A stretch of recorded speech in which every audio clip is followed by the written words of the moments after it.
My name is Olivia. I am 33 years old, and I am the founder of a highly successful cybersecurity consulting firm. I bought a luxury Mediterranean cruise for my entire family to celebrate my sister having a baby. But as I stood at the airport departure gate with my luggage, my mother sent a text message saying I was uninvited because my father only wanted real family on the trip. They actually gave my $40,000 ticket to my brother-in-law's mother instead. What my parents did not realize was that the very credit card they were currently using to buy luxury watches in the duty-free terminal was controlled entirely by me, and I was about to hit them with a financial reality check they would never forget. Before I tell you how I systematically dismantled my family's parasitic little world, let me know where you are watching from in the comments. Hit that like button and subscribe if you have ever had to use your resources to teach your toxic relatives a permanent lesson about boundaries. Trust me, the payoff to this story is something you will definitely want to hear. The chaotic noise of the Miami International Airport first-class lounge faded into absolute silence as I stared at the bright screen of my phone. I was standing by the espresso machine, my designer suitcase resting against my leg, holding a boarding pass for a flight to Rome that I had paid for entirely out of my own pocket. I had funded this entire 2-week vacation complete with private balcony suites and exclusive shore excursions just to celebrate my younger sister Madison and her upcoming baby. By society's standards, I am a self-made multimillionaire.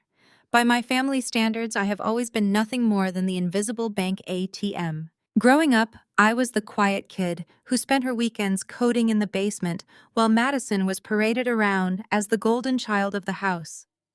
Madison, who is now 30 years old, calls herself a lifestyle influencer.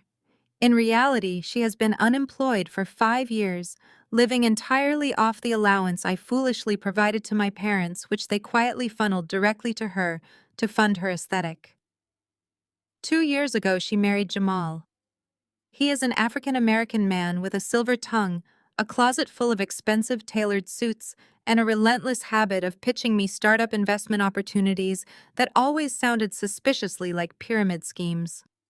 They were a match made in heaven, two people completely allergic to hard work, perfectly content to leech off my success while offering nothing but criticism in return. I looked down at the text message from my mother, Patricia, reading it for the third time just to make sure I was not hallucinating. "You are not coming," she wrote. "Madison and Jamal need your suite. With the baby coming, they need the extra space to relax and stretch out. Besides, Jamal's mother is coming now instead so she can help with the bags. I already transferred your ticket to her name. Consider it a gift to the growing family. Go back to your computers. We will bring you a magnet from Italy." I did not cry. I did not feel a knot in my stomach. When you work in cybersecurity, you learn to suppress panic and analyze the breach immediately. This was not just disrespect. It was a calculated hijacking of my assets. Being told I was not real family by the very people whose lives I financed was a special kind of cruelty. Before I could even process the sheer audacity of replacing me with Jamal's mother on a vacation, I funded a push notification drop down from the top of my phone screen. It was an automated alert from the American Express application. Fraud alert. Charge of $12,450 at Rolex duty-free Miami Airport. Card ending in 4091. Authorized user Patricia. Another notification immediately followed it. Charge approved. $5,200 at the airline desk for a first-class upgrade. They were not just stealing my vacation. They were looting my accounts on the way to the boarding gate. I tapped the phone icon and called my father, Richard. He picked up on the second ring, the loud background noise of the airport terminal buzzing heavily behind him. "Olivia, do not make a scene," Richard snapped before I could even say hello. His voice carried that familiar condescending tone he used whenever I dared to ask for basic respect. "Your mother texted you. You always have your face buried in a laptop anyway. You would not even enjoy the Mediterranean. It is better this way, so just go home and let us enjoy our trip." "Dad," I said, my voice dangerously calm, dipping into the cold, rational register I used when negotiating corporate contracts. "Mom just put over $17,000 on my credit card. You gave my cruise ticket to Jamal's mother. What exactly is going on here? Consider it back pay for raising you. Richard scoffed, his arrogance radiating through the speaker. Jamal needed a nice watch for the formal dinners on the ship. He is the man of the family now, he needs to look the part to impress the other guests. And we upgraded his mother's seat because she deserves to travel in comfort. It is called being a good host, Olivia. Learn some social grace. In the background, I could hear Jamal's booming laugh. Tell the boss lady thanks for the watch, Jamal yelled. Madison chimed in next, whining directly into the receiver. Do not be a brat, Olivia. Stop stressing my baby out with your negative energy. I stood by the airport espresso machine, analyzing my next move very carefully. I slowly opened my silver laptop and cracked my knuckles. It was finally time to initiate a complete and total system wipe against them. When you build security architectures for Fortune 500 companies, you learn very quickly that the most devastating threats rarely come from outside hackers trying to break down the front door. The most catastrophic breaches always come from inside the house.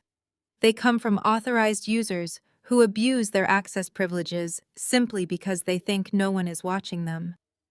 My family thought I was just a walking checkbook who was too busy staring at a screen to ever notice the specific details of my own financial ecosystem. They were about to learn the hard way that staring at screens is exactly how I built an empire. I settled into a quiet corner booth in the first-class lounge, ignoring the bustling travelers around me. I connected my laptop to my encrypted mobile hotspot, bypassing the public airport network entirely to ensure complete privacy. My fingers moved across the keyboard with practiced precision. I logged directly into my American Express corporate portal. The secure dashboard loaded instantly, displaying my primary Platinum account and the 2 authorized user cards I had issued years ago. One card belonged to Patricia. The other card belonged to Richard. I had set soft limits on those cards, trusting my parents to use them for groceries, utility bills, and genuine medical emergencies.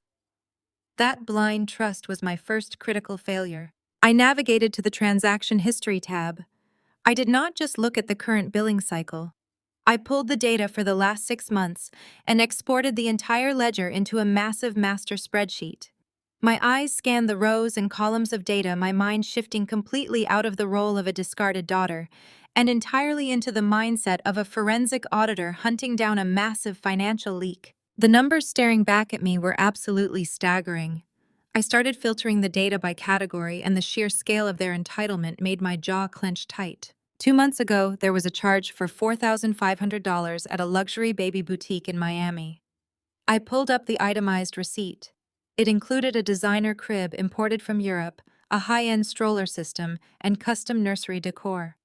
Madison's lavish baby shower gifts were not provided by our parents out of the goodness of their hearts. They were funded entirely by my business account, while my mother took all the credit for being a generous and supportive grandmother. I scrolled further down the spreadsheet. Last month, there was a charge for $3,200 at a specialized European auto repair shop. Jamal drives a leased luxury BMW that he can barely afford. My parents drive a reliable domestic sedan that I bought for them in cash 3 years ago. The repair bill was clearly for Jamal's car, paid for by Patricia using my emergency credit card to bail out her precious son-in-law. Then I hit the mother lode. 3 weeks ago, there was an $8,000 charge at a digital payment processor, known specifically for funneling money into offshore sports betting platforms and sketchy online casinos. I stopped scrolling completely. I highlighted that massive $8,000 charge. Then I wrote a quick sorting script to filter the entire spreadsheet for any transactions matching that specific payment processor over the last year. The screen populated with dozens of rows. $500 here, $1,200 there, $2,000 transferred late on a random Tuesday night. I tallied the column. Over the span of 12 months exactly, $34,800 had been funneled through my mother's authorized user card directly into this gambling payment portal. My mother did not gamble. My father barely knew how to operate the basic functions of a smartphone. But Jamal constantly bragged about high-risk investments and taking bold chances in the market.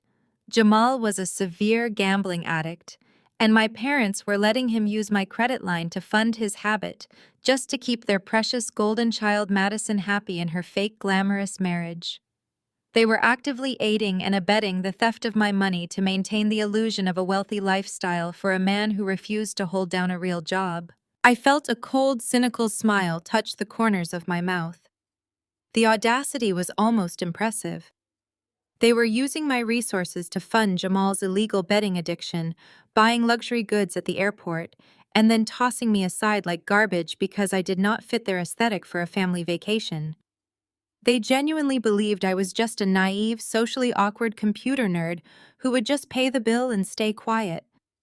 They had absolutely no idea the level of digital surveillance I maintained over my own assets. I leaned back in the plush leather chair, letting the harsh reality of the situation wash over me. This was no longer just about a stolen cruise ticket or a display of blatant parental favoritism. This was felony-level credit card fraud. My parents were complicit in draining tens of thousands of dollars from my accounts to support my brother-in-law. The family dynamic was not just toxic, it was a criminal enterprise operating under the guise of family loyalty. My phone buzzed on the table. It was another text message, this time from Madison. She sent a selfie of herself, Jamal, and my parents drinking champagne in the airport departure terminal. The caption read, "Cheers to the baby moon. Thanks for understanding that this trip is just for the core family." I stared at the photo. Jamal was wearing the brand new $12,000 Rolex on his wrist. My mother was holding a designer handbag that I now knew was purchased with my money. They looked so incredibly smug, so completely victorious in their little scheme to push me out of the picture. I did not reply to the message. Engaging with them emotionally was exactly what they wanted. It would give them the satisfaction of calling me crazy, negative, and jealous. I refused to play their game. I was going to play mine. I turned my attention back to the laptop screen. The forensic audit of the credit card was complete. The security breach had been identified, quantified, and meticulously documented. I saved the spreadsheet to an encrypted folder on my hard drive. This was the exact evidence I would need when the time came to drop the hammer on all of them. But the credit card fraud was only the first layer of this investigation. If they were bold enough to steal $35,000 for gambling and luxury watches, what else were they doing behind my back? My mind immediately went to the single largest asset I had entrusted to their care: the house.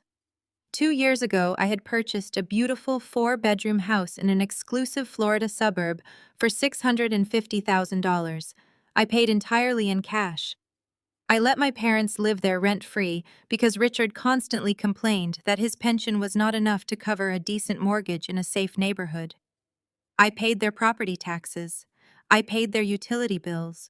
I gave them everything they needed to live comfortably without a single worry.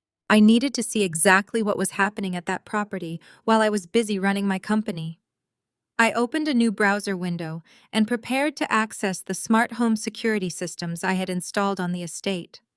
The rabbit hole was about to get much deeper, and I was absolutely ready to uncover every single dirty secret they thought they had successfully buried. When I purchased that $650,000 property in the pristine Florida suburbs 2 years ago, I did not just sign my name on a dotted line and hand over the keys. My brilliant corporate certified public accountant strongly advised against putting personal residential real estate into my own name or gifting it directly to my parents. To shield my primary business assets from any potential liability, I formed a specific limited liability company named Oak Haven Holdings, LLC. I am the sole managing member and registered agent of that corporate entity. Legally speaking, my own parents were never the actual homeowners. They were effectively month-to-month tenants occupying a corporate-owned asset under an undocumented verbal agreement. They paid no rent, no property taxes, and no homeowners association fees. I covered every single expense to ensure they had a safe, beautiful place to live out their retirement, in absolute comfort. I wanted to be a good daughter, the kind who provided stability even when it was never given to her in return. To secure that massive financial investment, I had installed a comprehensive network of Ring doorbell cameras and Nest outdoor security lenses around the entire perimeter of the property. I originally told my parents the system was there strictly to protect them from property theft and monitor package deliveries. To respect their privacy, I had muted all the push notifications on my end, meaning I never actively watched the live feeds unless they reported a specific issue. I simply let the outdoor cameras record quietly to the encrypted cloud storage servers I maintained for my business. Opening the security dashboard now, I bypassed the live feed and pulled up the archived footage from the past 30 days. I set the playback speed to quadruple time and watched the digital timestamps blur across the bottom of the screen. Within 3 minutes of reviewing the accelerated footage, the pattern became undeniably obvious. My parents were not living a quiet, suburban life by any stretch of the imagination. Different rental cars were pulling into my sprawling driveway every 3 to 4 days. Large groups of strangers were dragging heavy suitcases up to the mahogany front door. I watched a group of college-aged kids carrying multiple cases of beer and inflatable pool toys directly into the backyard pool area. On the days between these random group arrivals, a professional cleaning van would park in the driveway for exactly 2 hours before leaving. I opened another browser tab and navigated directly to the most popular short-term rental websites. I typed in the specific zip code and filtered for luxury 4-bedroom homes with private pools. It took me less than 30 seconds to find it. There it was, my house listed prominently as a highly rated superhost property. The title read, Luxury Suburban Oasis, hosted by Patty and Rich. They were charging $400 a night plus a substantial cleaning fee. The listing photos showed my parents proudly posing in the newly renovated gourmet kitchen I had paid for. According to the glowing reviews, my parents were incredibly welcoming hosts who conveniently stayed in the finished basement apartment during the guests' visits, ensuring total privacy for the renters. They were running an illegal, unlicensed hospitality business on my corporate property, exposing Oak Haven Holdings, LLC, to massive liability risks, and pocketing thousands of dollars in pure untaxed cash every single month. The absolute sheer audacity of the rental scheme was infuriating, but my professional instincts told me to keep digging deeper into the digital archives. If they were brazen enough to commercialize my real estate without permission, they were likely exploiting other physical vulnerabilities on the property. I switched the camera feed from the front porch to the interior garage lens. The 3-car garage was primarily meant for their vehicles, but I had explicitly reserved the third bay as a climate-controlled storage space for my own overflow items. Living in a downtown penthouse meant I had limited closet space, so I kept several vintage mid-century modern furniture pieces and a collection of authentic designer handbags securely boxed up in that Florida garage. I scrubbed through this timeline, jumping back to the previous Tuesday afternoon. The video buffered for a second before revealing a bright orange moving van backed directly up to the open garage doors. I watched as the motion sensor lights clicked on, illuminating the space. Madison waddled into the frame, her pregnant belly prominent beneath a tight designer maternity dress. She was holding an iced coffee in one hand and pointing authoritatively with the other. Jamal stepped into the frame right behind her. He was wearing his usual tailored slacks, looking annoyed as he hauled a heavy metal dolly toward my designated storage area. I leaned closer to the screen, my eyes narrowing as I watched the high-definition playback reveal their exact movements. Madison directed Jamal straight toward my carefully wrapped belongings. He picked up my authentic vintage credenza, grunting as he wrestled the heavy wooden piece into the back of the moving van. Then Madison herself walked over to the stack of heavy-duty plastic storage bins containing my designer bags.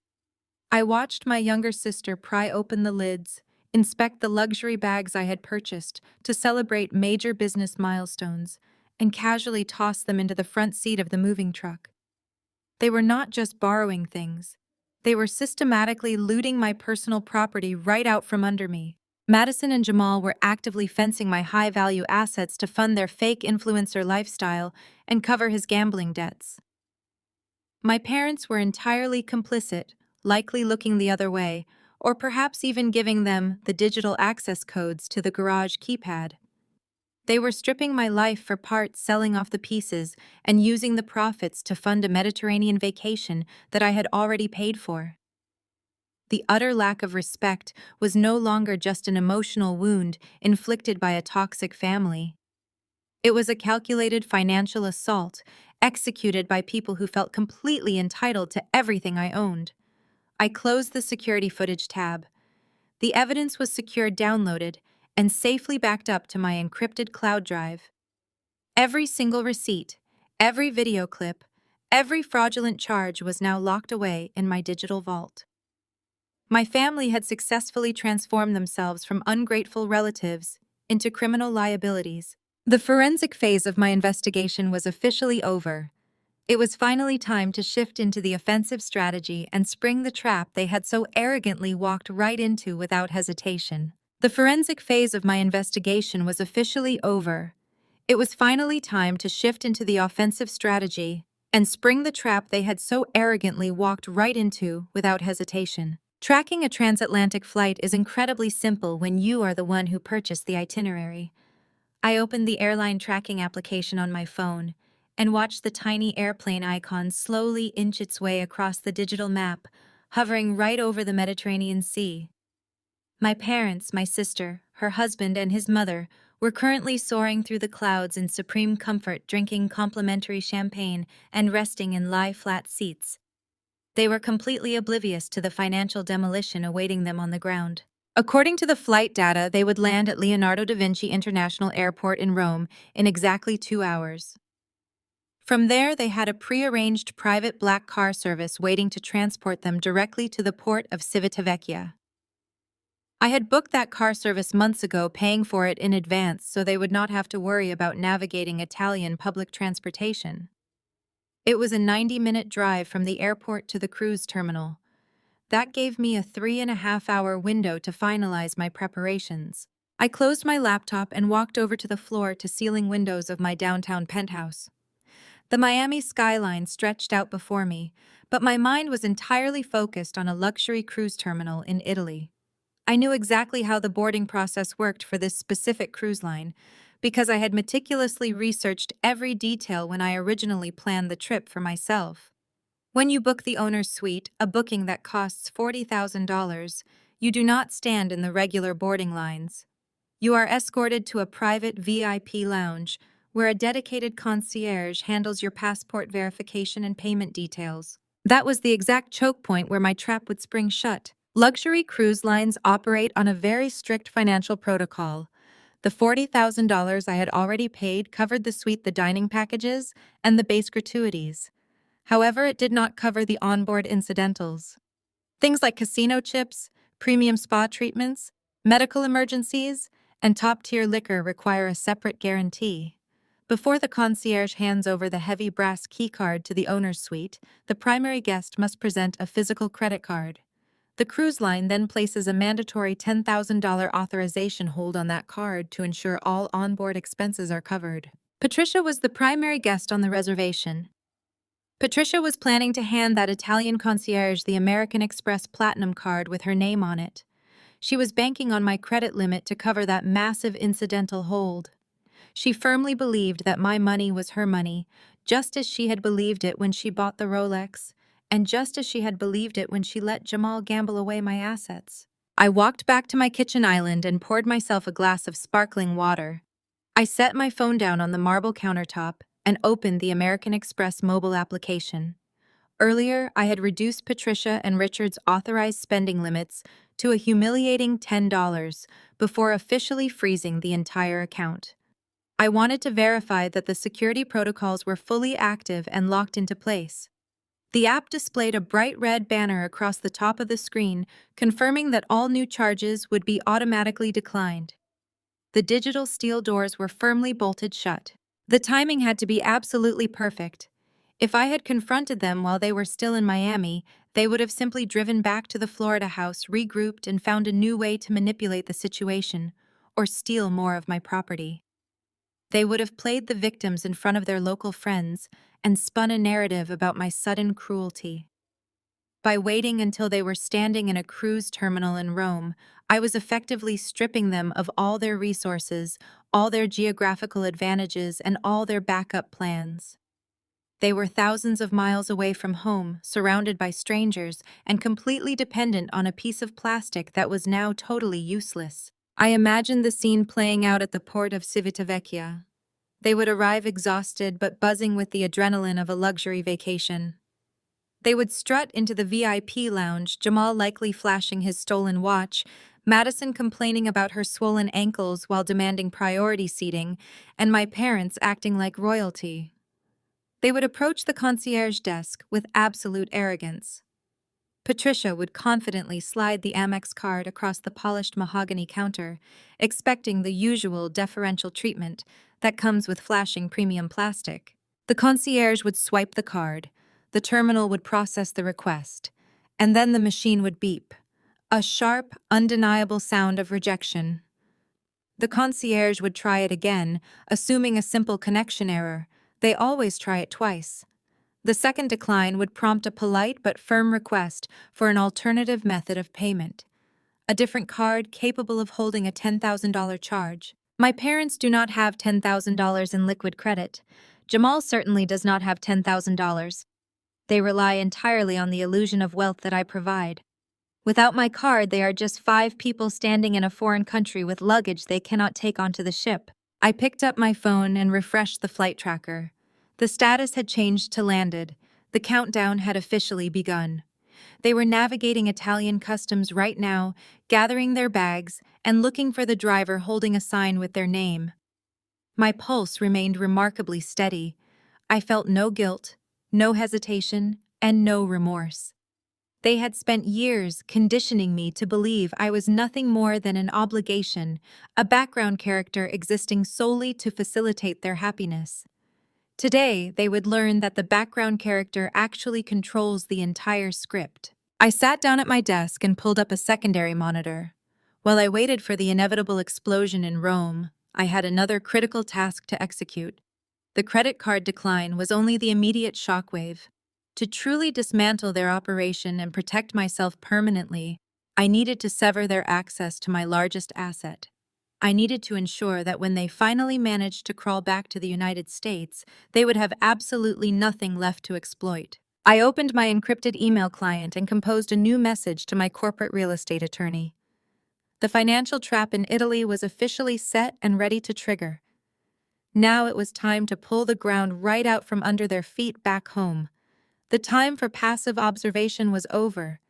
The era of Oak Haven Holdings, LLC, functioning as their personal piggy bank, was coming to a definitive and brutal end. I typed the attorney's email address into the recipient line and prepared to make the biggest real estate move of my life. I stared at the blinking cursor in the recipient line for only a fraction of a second before changing my mind. An email was too slow. This level of corporate maneuvering required immediate, real-time execution. I picked up my phone and dialed the direct cellular number for David, my lead corporate real estate attorney based out of Miami. David was a shark in a tailored suit, the kind of lawyer who thrived on aggressive negotiations and expedited closings. He had managed the original purchase of the Oak Haven property 2 years ago and knew exactly how the ownership structure was legally fortified. He answered on the second ring. Olivia, David said, his voice crisp and alert.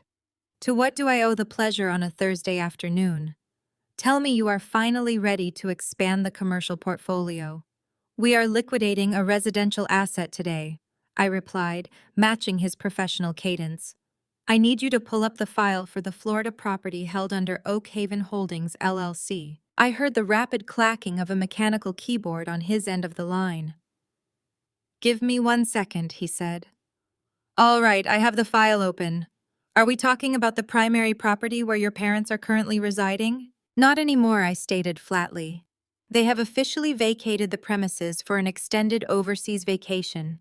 They took their personal belongings and essentially abandoned the property. I want to sell it immediately. Do you remember that aggressive all-cash corporate offer we received 3 months ago from that major investment firm? The developers who were quietly buying up the entire subdivision to flip it into a gated luxury community. David chuckled, a low sound of predatory approval. I remember them vividly. They offered $720,000 in pure liquid cash. They waived all inspections, waived the appraisal contingencies, and wanted to close in record time. You told me to reject the offer because you wanted to keep the house as a stable retirement asset for your family. The strategic objectives of my corporation have officially changed, I told him. I want you to call their lead acquisition agent right now. Tell them Oak Haven Holdings LLC is ready to execute the sale today. The price remains $720,000. However, I have two absolute non-negotiable conditions for this transaction. Name them, David said, his tone shifting into pure business mode. First, I said I want this deal closed in 72 hours. I know they have the capital sitting in an escrow account, ready to deploy. They can wire the funds directly to my primary business account by Monday morning. Second, they take the property strictly as is, and they take immediate physical possession of the asset the minute the wire clears. They get full legal authorization to completely trash, demolish, or dispose of any remaining garbage left inside the house. David paused. I could hear the gears turning in his highly paid legal mind. Florida tenant rights are usually a nightmare, but since you never executed a formal lease agreement, and they do not pay rent, they are legally classified as month-to-month tenants at will. Since they have left the country, and you are the sole managing member of the LLC, handing over immediate possession to a corporate buyer who accepts the property, as is puts the burden entirely on the developers. Those investment firms usually show up with private security and a dumpster on day one anyway. They will change the smart locks the second the deed is recorded. Exactly, I replied. They left the property unsecured and actively breached my trust by running an illegal short-term rental business on the premises. They forfeit any protection they thought they had. Make the call, David. Get the contracts drawn up. I will have the initial purchase agreement in your inbox within 20 minutes, he promised. Keep your phone close. I ended the call and walked over to my kitchen island, pouring myself another glass of sparkling water. The adrenaline was pulsing through my veins, but it was a cold, calculated energy. I was not acting out of blind rage. I was executing a precise financial amputation. For years, I had allowed them to treat me like a disposable resource, a silent server running in the background of their lives, only acknowledged when they needed to extract funds. They had mistaken my quiet generosity for weakness. They fundamentally misunderstood that the person who builds the infrastructure also holds the power to detonate it. 19 minutes later, my phone vibrated against the marble countertop. An email notification appeared from David's law firm. The subject line read, Urgent Oak Haven Holdings, LLC, Purchase Agreement for Electronic Signature. I opened my laptop and clicked the secure link. The digital document loaded on my high-resolution screen, page after page of dense legal jargon that essentially stripped my parents of their sanctuary and transferred it to a faceless corporate entity. The investment firm had agreed to every single term without hesitation. They wanted the land desperately, and my willingness to hand over immediate possession was exactly what they needed to expedite their neighborhood redevelopment project. I scrolled to the final page of the contract. The yellow digital signature box glowed brightly, waiting for my authorization. This was the point of no return. Once I clicked this box, the house in Florida would no longer belong to my company. The manicured lawn, the gourmet kitchen, the spacious bedrooms where my parents had comfortably plotted to steal my cruise vacation, all of it would be gone. When they eventually returned from Europe, assuming they could even find a way back without my credit card, they would not be returning home. They would be returning to a corporate construction zone owned by a company that does not care about their sob stories. I positioned the cursor directly over the yellow box. I clicked the trackpad without hesitation. The digital ink dried on the screen, instantly legally binding the sale of the Florida property. I closed the email tab and exhaled a long, measured breath. The trap was fully armed on both continents. Across the Atlantic Ocean, my family was blissfully unaware that their suburban sanctuary had just been traded to a corporate developer while they were simultaneously walking into a financial ambush at an Italian seaport. I walked away from the laptop, poured myself a fresh cup of coffee, and set my phone on the center of the kitchen island. I knew it would not take long. The flight tracker showed they had landed over an hour ago. Accounting for customs baggage claim and the private car ride to the port of Civitavecchia, the explosion was imminent. I did not have to wait long. Exactly 42 minutes after I signed the real estate contract, my phone screen illuminated. The custom ringtone I had assigned to my mother began to echo through the quiet expanse of my penthouse. I let it ring 3 times, enjoying the rhythmic vibration against the marble countertop before calmly tapping the green answer icon. I did not say hello, I just pressed the phone to my ear and waited. "Olivia." "Thank God you answered." Patricia gasped. Her voice was breathless, frantic, and entirely stripped of the arrogant superiority she had displayed during our last conversation at the Miami airport. "Olivia, you need to call American Express right this second. There is a massive block on the account, and they are telling me the card is completely restricted." I leaned back against the counter, taking a slow sip of my coffee. "Oh, really?" I replied, my tone flat and unbothered. "That sounds like a frustrating situation for you." "It is a total disaster," Patricia hissed, her voice dropping into a harsh, desperate whisper. She was clearly trying to conceal her panic from the people standing around her. "We are at the VIP check-in desk for the luxury cruise suites."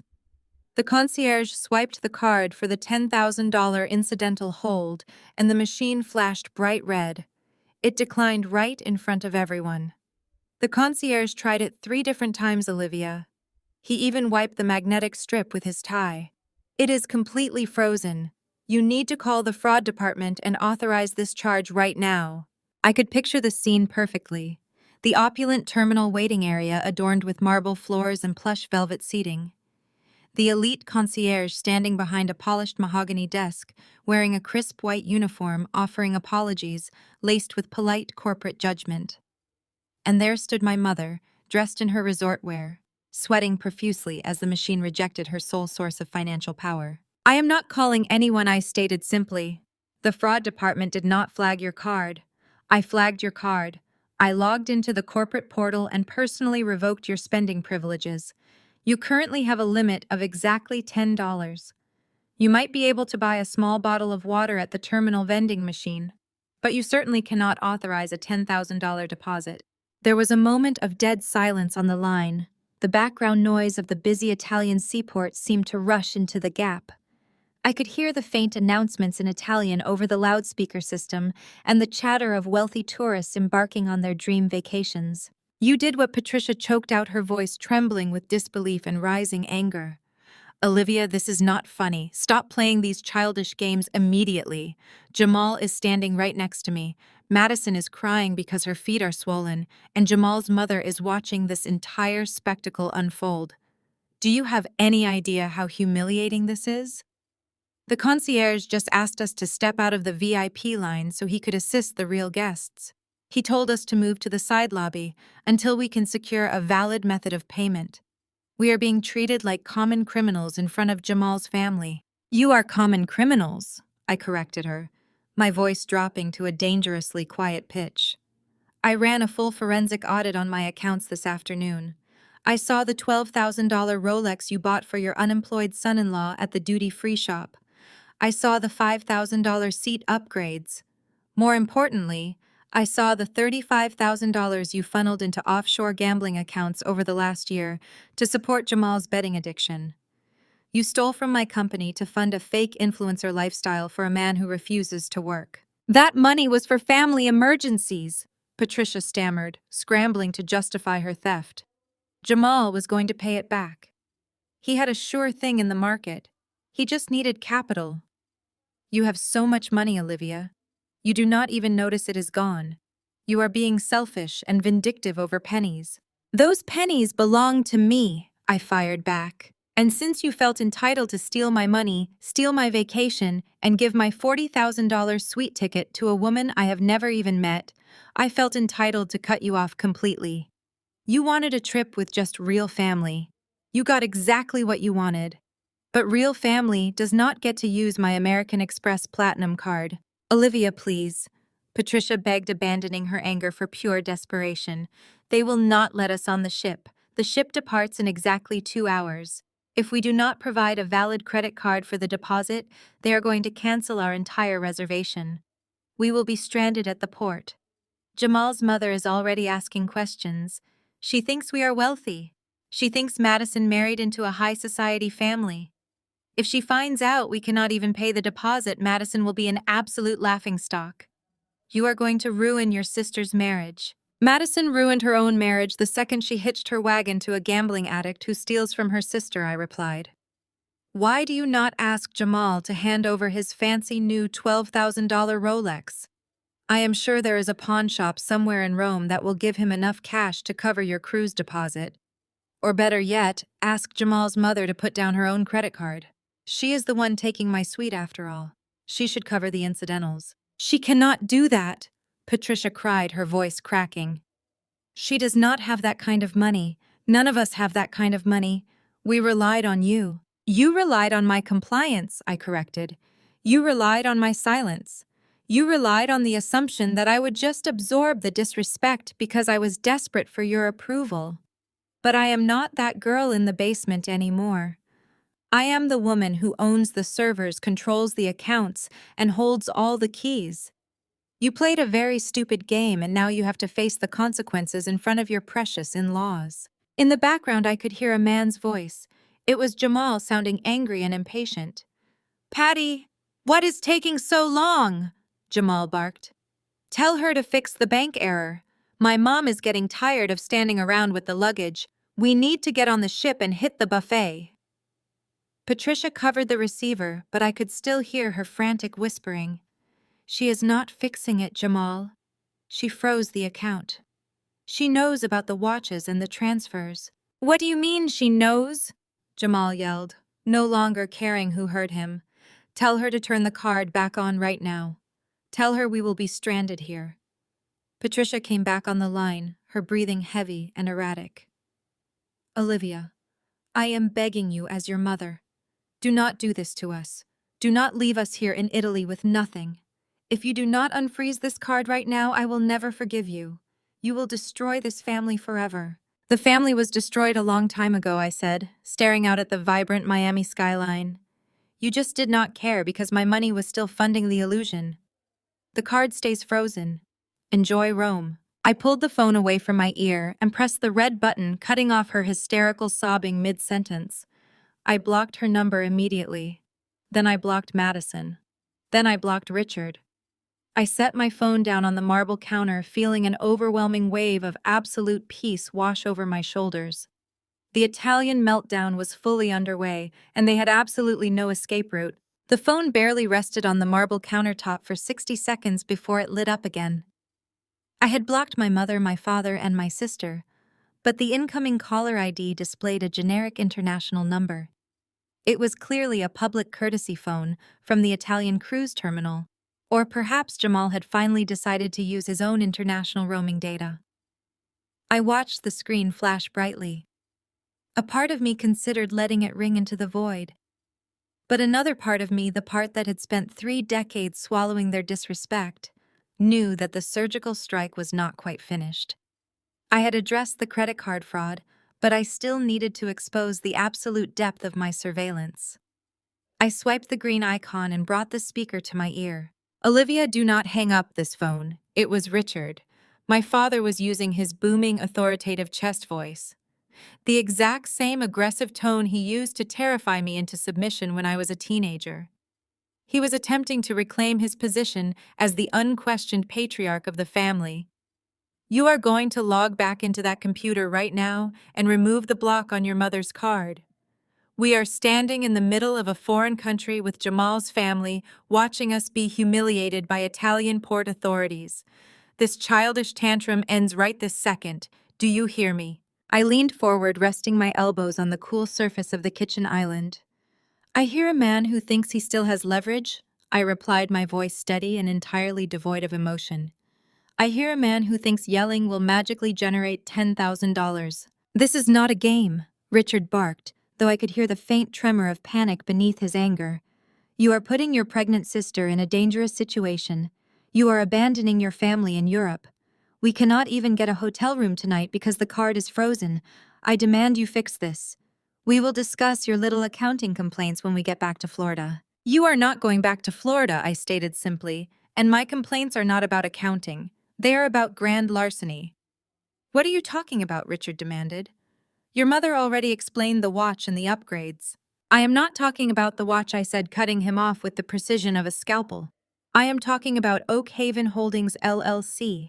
I am talking about the 4-bedroom luxury house I allowed you to live in rent-free.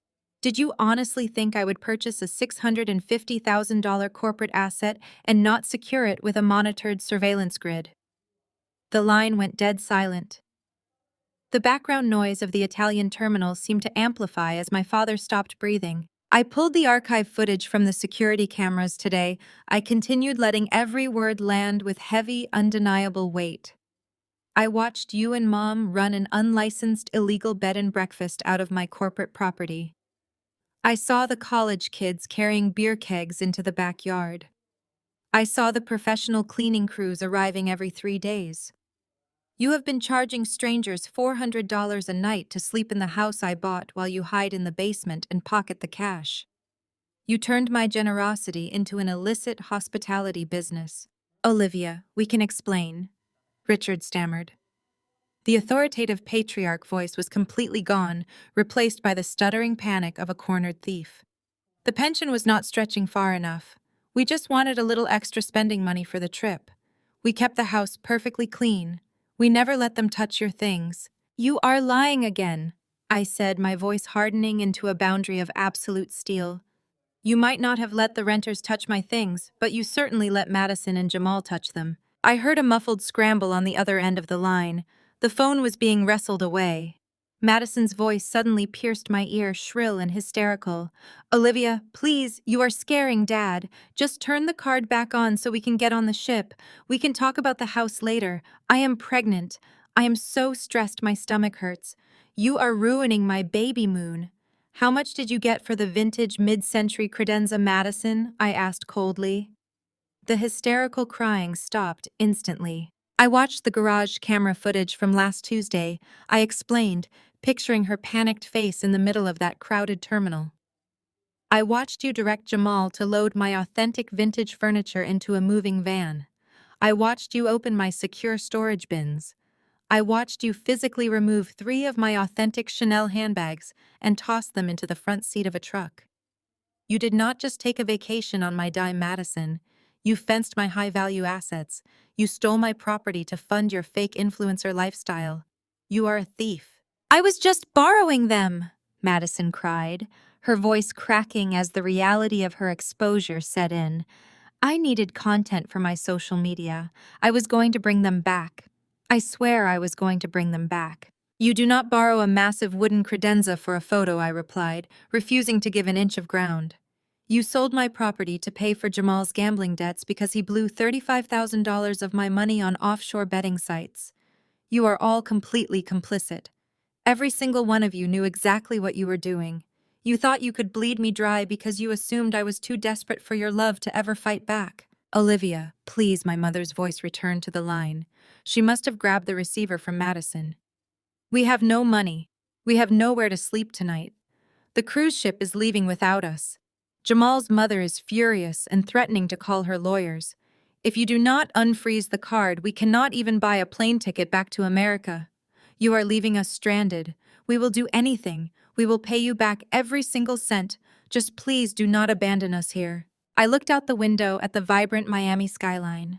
For the first time in my 33 years of life, I felt no guilt.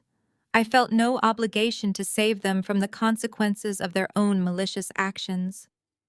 The invisible chains of family duty had been thoroughly shattered by their greed. You abandoned me my entire life, I said, my voice carrying the finality of a judge delivering a sentence. You abandoned my emotional needs. You abandoned my accomplishments. You pushed me aside to worship a daughter who steals from me and a son-in-law who gambles away my money. You made your choices. Now you get to live with them. But how do we get home? Patricia wailed, her sobs echoing loudly through the phone. Ask Jamal's mother for a loan, I suggested flatly. Since she took my suite, she can take the bill. The American Express card is permanently closed. My bank accounts are secured. And as of this afternoon, my attorneys are officially involved. Do not call this number again. Do not email me. If you manage to find your way back to the United States, do not come looking for me. We are done. Olivia. Wait, no, please, Patricia screamed. I pulled the phone away from my ear and tapped the red button. The call ended. I blocked the international number immediately. I walked over to the smart home control panel on my wall and turned on my favorite jazz playlist, letting the smooth, calming music fill the empty space of my penthouse. The boundary of steel was officially constructed, and nothing they could say or do would ever break through it again. They were entirely on their own. Shutting them out of my phone did not mean I stopped watching. When you are a cybersecurity expert, you leave digital tripwires everywhere. I walked back to my laptop and opened the airline portal. I booked their return flights as round-trip tickets on my corporate account. The outbound flight was completed, but the return leg from Rome to Miami was sitting right there in my dashboard. I clicked on the itinerary and selected all 5 passengers: Patricia, Richard, Madison, Jamal, and Beatrice. I hovered over the cancellation button. Because I purchased fully refundable tickets, the entire balance would instantly bounce back to my corporate account. I clicked confirm. The screen refreshed, displaying a bright green checkmark indicating the cancellation was successful. They were officially trapped on another continent. 10 minutes later, the silence was broken by a ping from my laptop. It was an email arriving in my secure corporate inbox. The sender name made me raise an eyebrow. It was Jamal's mother, Beatrice. She had obviously demanded my professional contact information from my panicked parents. The subject line read simply, "What is happening?" I opened the message. The tone was furious and demanding. Olivia Beatrice wrote, "I demand you fix this banking error immediately. We are standing in the lobby of the cruise terminal and the staff is treating us like vagrants. Your mother is having a panic attack. Your father is yelling at the customer service desk, and my son is incredibly embarrassed. We tried to book a hotel for the night, and the airline just sent an automated email saying our return flights are canceled. You are ruining a beautiful vacation. Fix the credit card right now before I contact my attorney." I smiled. Beatrice had no idea who she was dealing with. She thought she was talking to the subservient girl who just paid the bills. She thought Madison was a wealthy influencer and Jamal was a successful investor. She bought into the exact same fake narrative my parents had been selling to everyone in their social circle. It was time to shatter that illusion permanently. I hit reply and began typing my response. Beatrice. I wrote, "There is no banking error. I personally froze the credit card and canceled the return flights. Your son and my sister are not wealthy. They are unemployed and living off my money. Last week, your son stole $35,000 from my accounts to pay off his illegal offshore gambling debts. My sister broke into my secure storage unit and sold my vintage property to fund her fake internet lifestyle. My parents ran an illegal rental business out of the house I bought for them. They are criminals. They gave you my cruise ticket because they wanted to look like generous hosts using my money. You are currently standing in Rome with 4 thieves who have absolutely $0 to their names. Ask your successful son to figure out how to get you home. Have a wonderful day." I clicked send. I leaned back and pictured the absolute devastation that email was going to cause. Beatrice was a proud, status-obsessed woman who thought her son could do no wrong. She had always looked down on my family, thinking Madison was lucky to marry into her lineage.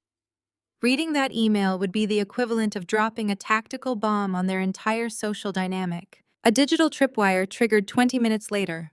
I had set up an alert to monitor public mentions of my sister's influencer handle. Suddenly, a live video notification popped up. It was a random tourist at the cruise terminal who had decided to broadcast the massive public meltdown happening right next to the VIP lounge. I clicked the link. The shaky cell phone video loaded. There they were standing in the middle of the crowded Italian terminal. The majestic cruise ship was visible through the massive glass windows behind them. My family was surrounded by their towering stacks of designer luggage, looking utterly disheveled. Beatrice was shoving her phone directly into my mother's face, screaming at the top of her lungs. "Is this true?" Beatrice shrieked, her voice echoing off the high marble ceilings. "Is my son a gambling addict? Are you people completely broke? You told me you bought this vacation. You told me Madison was a successful partner. You people are frauds.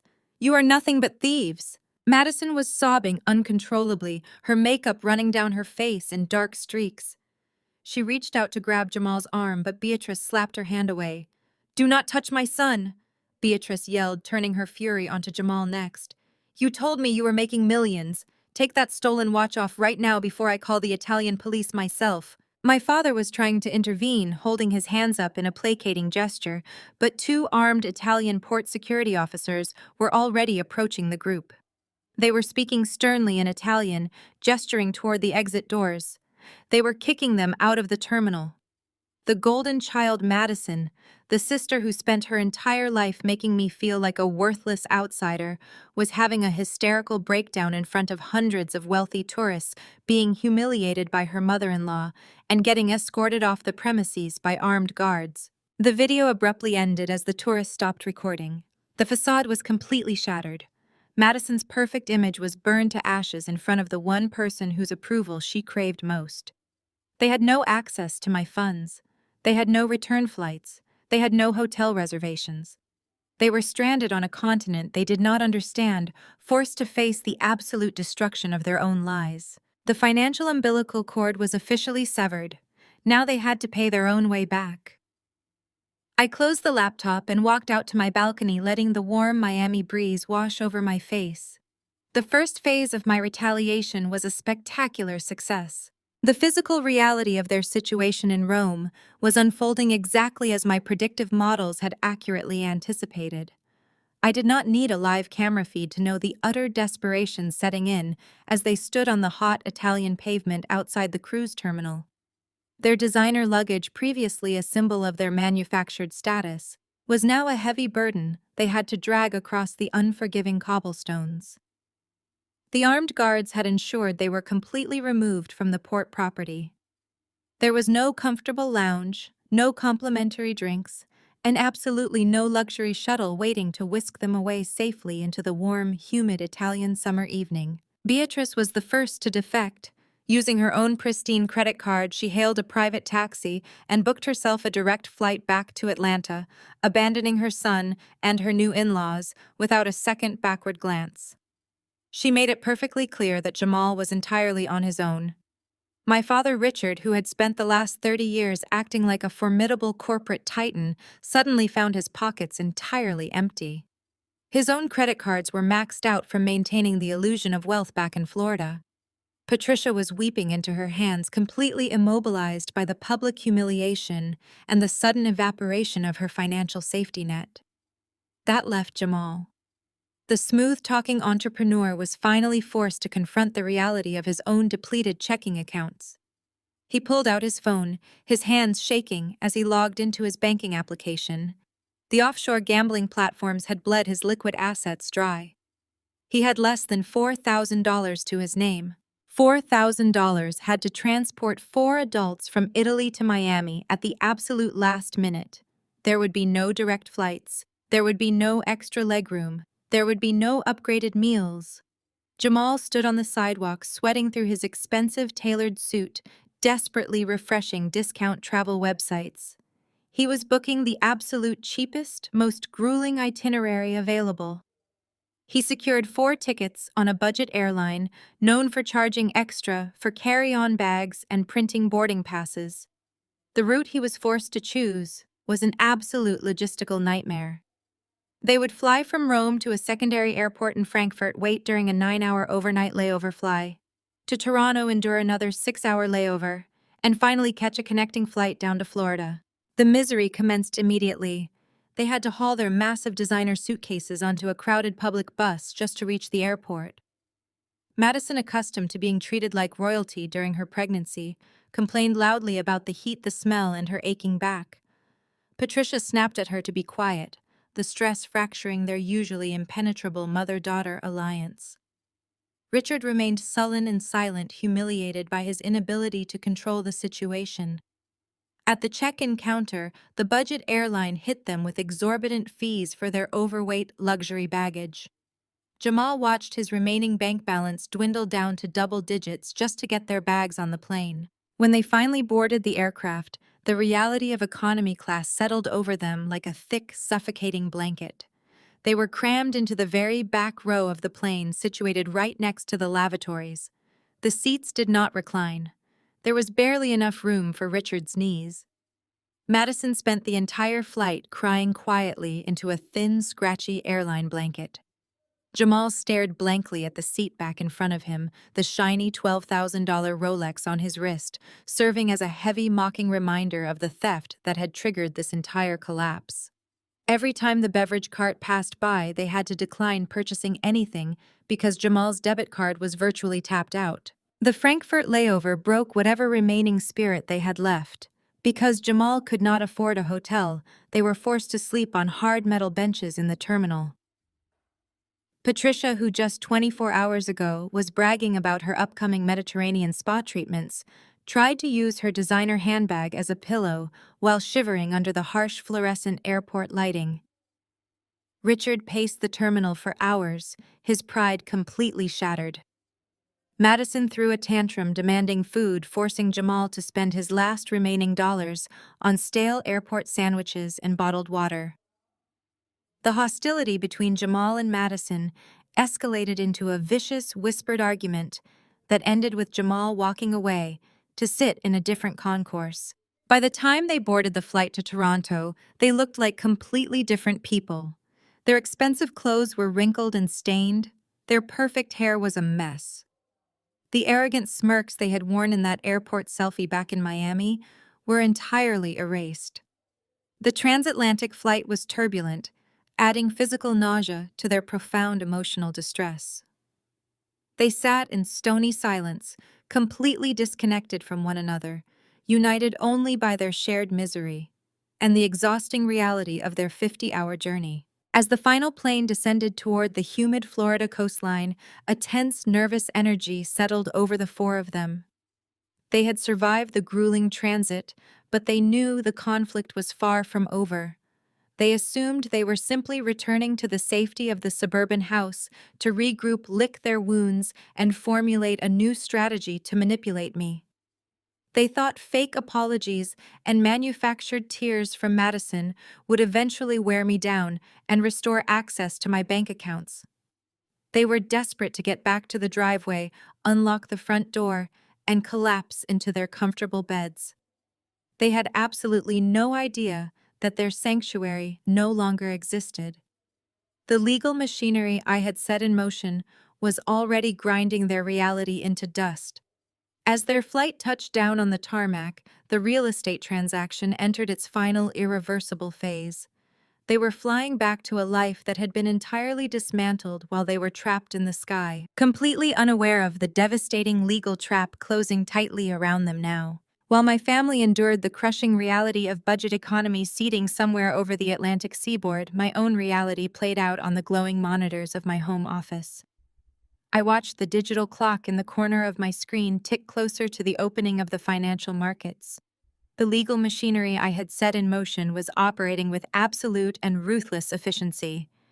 David, my corporate real estate attorney, had successfully expedited the title search, cleared the deed transfer, and pushed the paperwork through the county clerk office system.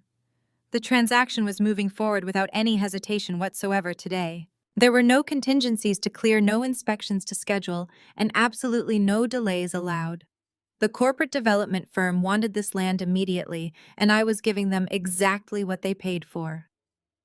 At exactly 9 a.m. Standard Eastern Time, a notification chimed loudly from my encrypted email client. It was an automated message from the escrow company handling the deal.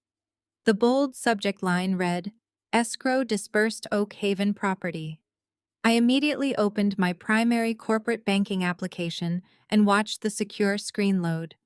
The financial dashboard refreshed, updating my available balances with beautiful, undeniable, and stunning mathematical clarity. $720,000 had successfully landed in the operating account of Oak Haven Holdings, LLC. The transaction was complete, irrevocable, and entirely legally binding. I transferred the funds directly into my diversified investment portfolio with 3 quick keystrokes. The money was now secured behind biometric firewalls completely inaccessible to anyone but me. The Florida house, the manicured lawns, the gourmet kitchen where my mother had happily spent my money, none of it belonged to my company anymore. It was now the exclusive property of a billion-dollar real estate conglomerate that cared nothing about familial drama whatsoever. David called me less than 5 minutes after the funds cleared my accounts. The electronic deed is officially recorded, he stated, his voice ringing with professional satisfaction. Oak Haven Holdings, LLC, is completely divested from the residential asset. The buyer property management team has already dispatched their field agents to secure the premises. They are not wasting a single second, Olivia. They want to begin the demolition prep work before the end of the month. I thanked David for his exceptional speed and ended the call. The execution was flawless, leaving no room for my parents to fight back today. Out of pure morbid curiosity, I opened the security dashboard on my laptop one final time. The cloud access to the Ring doorbell and the outdoor Nest cameras was still active, as I had not yet transferred the digital administrative rights to the new corporate owners. I wanted to witness the exact moment the transition of power became a physical reality on the ground. I did not have to wait long. A fleet of 3 heavy-duty commercial trucks pulled into the wide driveway.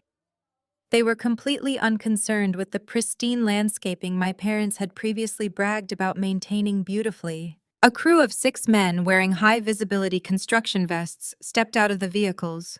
They were the property management enforcement team, and they operated with military precision.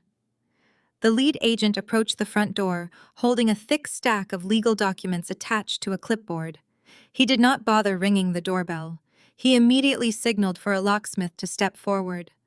I watched through the high-definition lens as the technician pulled out an industrial drill and completely destroyed the expensive smart lock I had installed 2 years ago.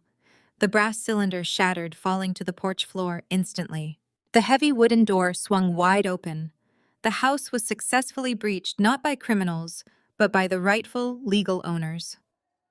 The enforcement team marched inside with empty cardboard boxes and thick rolls of packing tape.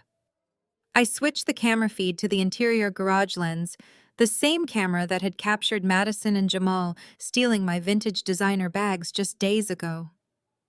The crew entered the garage and immediately began assessing the remaining items.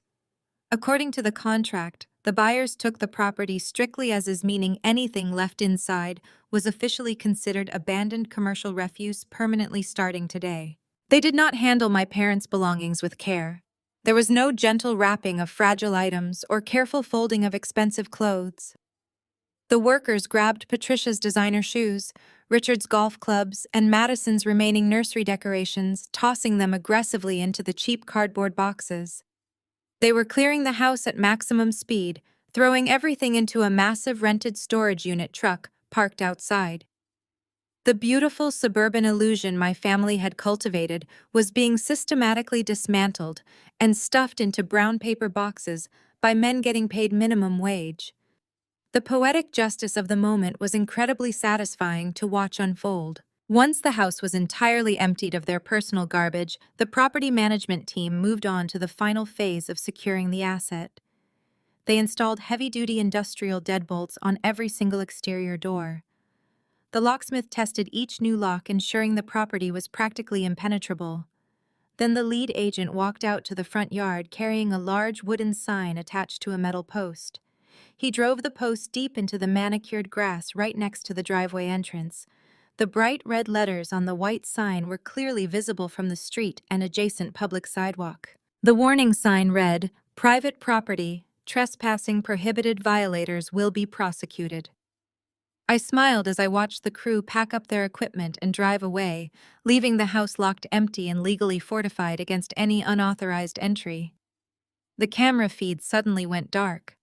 The new owners had finally disconnected the local internet router, severing my digital connection to the property permanently. I closed my laptop and took a deep, calming breath. The financial trap had fully snapped shut. When my exhausted family finally arrived back in Florida, they would be walking straight into an absolute legal nightmare starting tonight. The screen of my laptop reflected perfectly in the dark glass of the penthouse windows. The digital connection to the property was permanently severed. The new corporate buyers operated with brutal efficiency, and their property management team sent a follow-up email exactly 1 hour after the camera feeds went dark. The email contained an inventory manifest, a digital photograph of a rusted padlock, and the address of a discount public storage facility located 30 miles outside the wealthy suburban bubble my parents were accustomed to. The location was notoriously sketchy, surrounded by abandoned strip malls and industrial warehouses. I opened the attachment. The management crew had dumped every single cardboard box into a 10 by 10 unventilated concrete unit. Patricia's expensive resort wear, Richard's custom golf clubs, and the remnants of Madison's stolen nursery items were now baking in the sweltering Florida heat behind a cheap aluminum roll-up door. The email included the rental agreement for the first 30 days paid for by the management company as a legal courtesy to avoid destruction of property lawsuits. After 30 days, the unit would go to public auction. The physical key to the padlock had been dropped into a certified postal envelope and mailed to my corporate attorney. David would hold it until my family legally requested their belongings. I was not going to make it easy for them to retrieve their garbage. With the physical erasure complete, I moved on to the digital utility accounts. For 2 years, I had quietly paid the electric, water, trash, and high-speed internet bills for that massive 4-bedroom house. I logged into the regional power company portal and navigated to the service termination page. I clicked the button to finalize the closure of the account. Then I did the same for the municipal water supply. Finally, I canceled the premium fiber optic internet service that Madison used to upload her fake influencer lifestyle posts. The house was now a complete dead zone. It had no power, no running water, and no connectivity. It was an empty corporate shell waiting for the demolition crews. My phone buzzed on the kitchen island. It was an alert from the flight tracking application I had left running in the background. The budget airline carrying my family had officially entered Florida airspace. They were beginning their final descent into the regional airport. I pictured the absolute state of misery they must be in right now. They had spent the last 2 days sleeping on hard metal benches in Germany and surviving on stale airport food. They were unwashed, exhausted, and completely stripped of their arrogant hostility. Patricia was likely clutching her counterfeit designer purse, dreaming about collapsing into the plush king-size mattress in the master bedroom.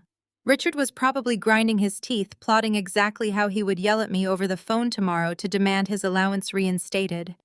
Madison and Jamal were surely whispering complaints to each other, already scheming a new way to manipulate my emotions and extract more cash for their upcoming baby expenses. They all shared a singular, comforting delusion. They genuinely believed the house was still waiting for them, an untouchable fortress where they could hide from the consequences of their actions. The airplane wheels touched down on the humid Florida runway. I felt a surge of cold anticipation rush through my chest. They were on the ground. The final countdown had officially started. They had to navigate the crowded regional airport, wait endlessly at the baggage claim for their heavy designer suitcases, and figure out how to get back to the suburbs. Jamal had completely drained his checking accounts just to purchase those miserable economy tickets. He did not have enough funds remaining to order a premium black car service. They would be forced to hail a standard yellow taxicab or squeeze into a cheap shared airport shuttle, hauling their luggage with aching arms. Every single step of their journey home was designed to drain their physical and mental energy. By the time they reached the property line, they would be running on absolute empty. The sun was already beginning to set over the Miami skyline, painting the clouds in vivid shades of orange and dark purple. The suburban streets around the Oak Haven property would be falling into twilight shadows. Because I had canceled the electrical service, the decorative landscape lighting, and the motion sensor porch lamps would not turn on to welcome them back. The house would be pitch black silent and deeply unwelcoming. I walked away from my office setup and moved to the spacious living room of my penthouse. I poured a fresh glass of sparkling water and settled into the plush velvet sofa. There was nothing left for me to do but wait for the inevitable explosion. The trap was flawless. The legal documentation was airtight.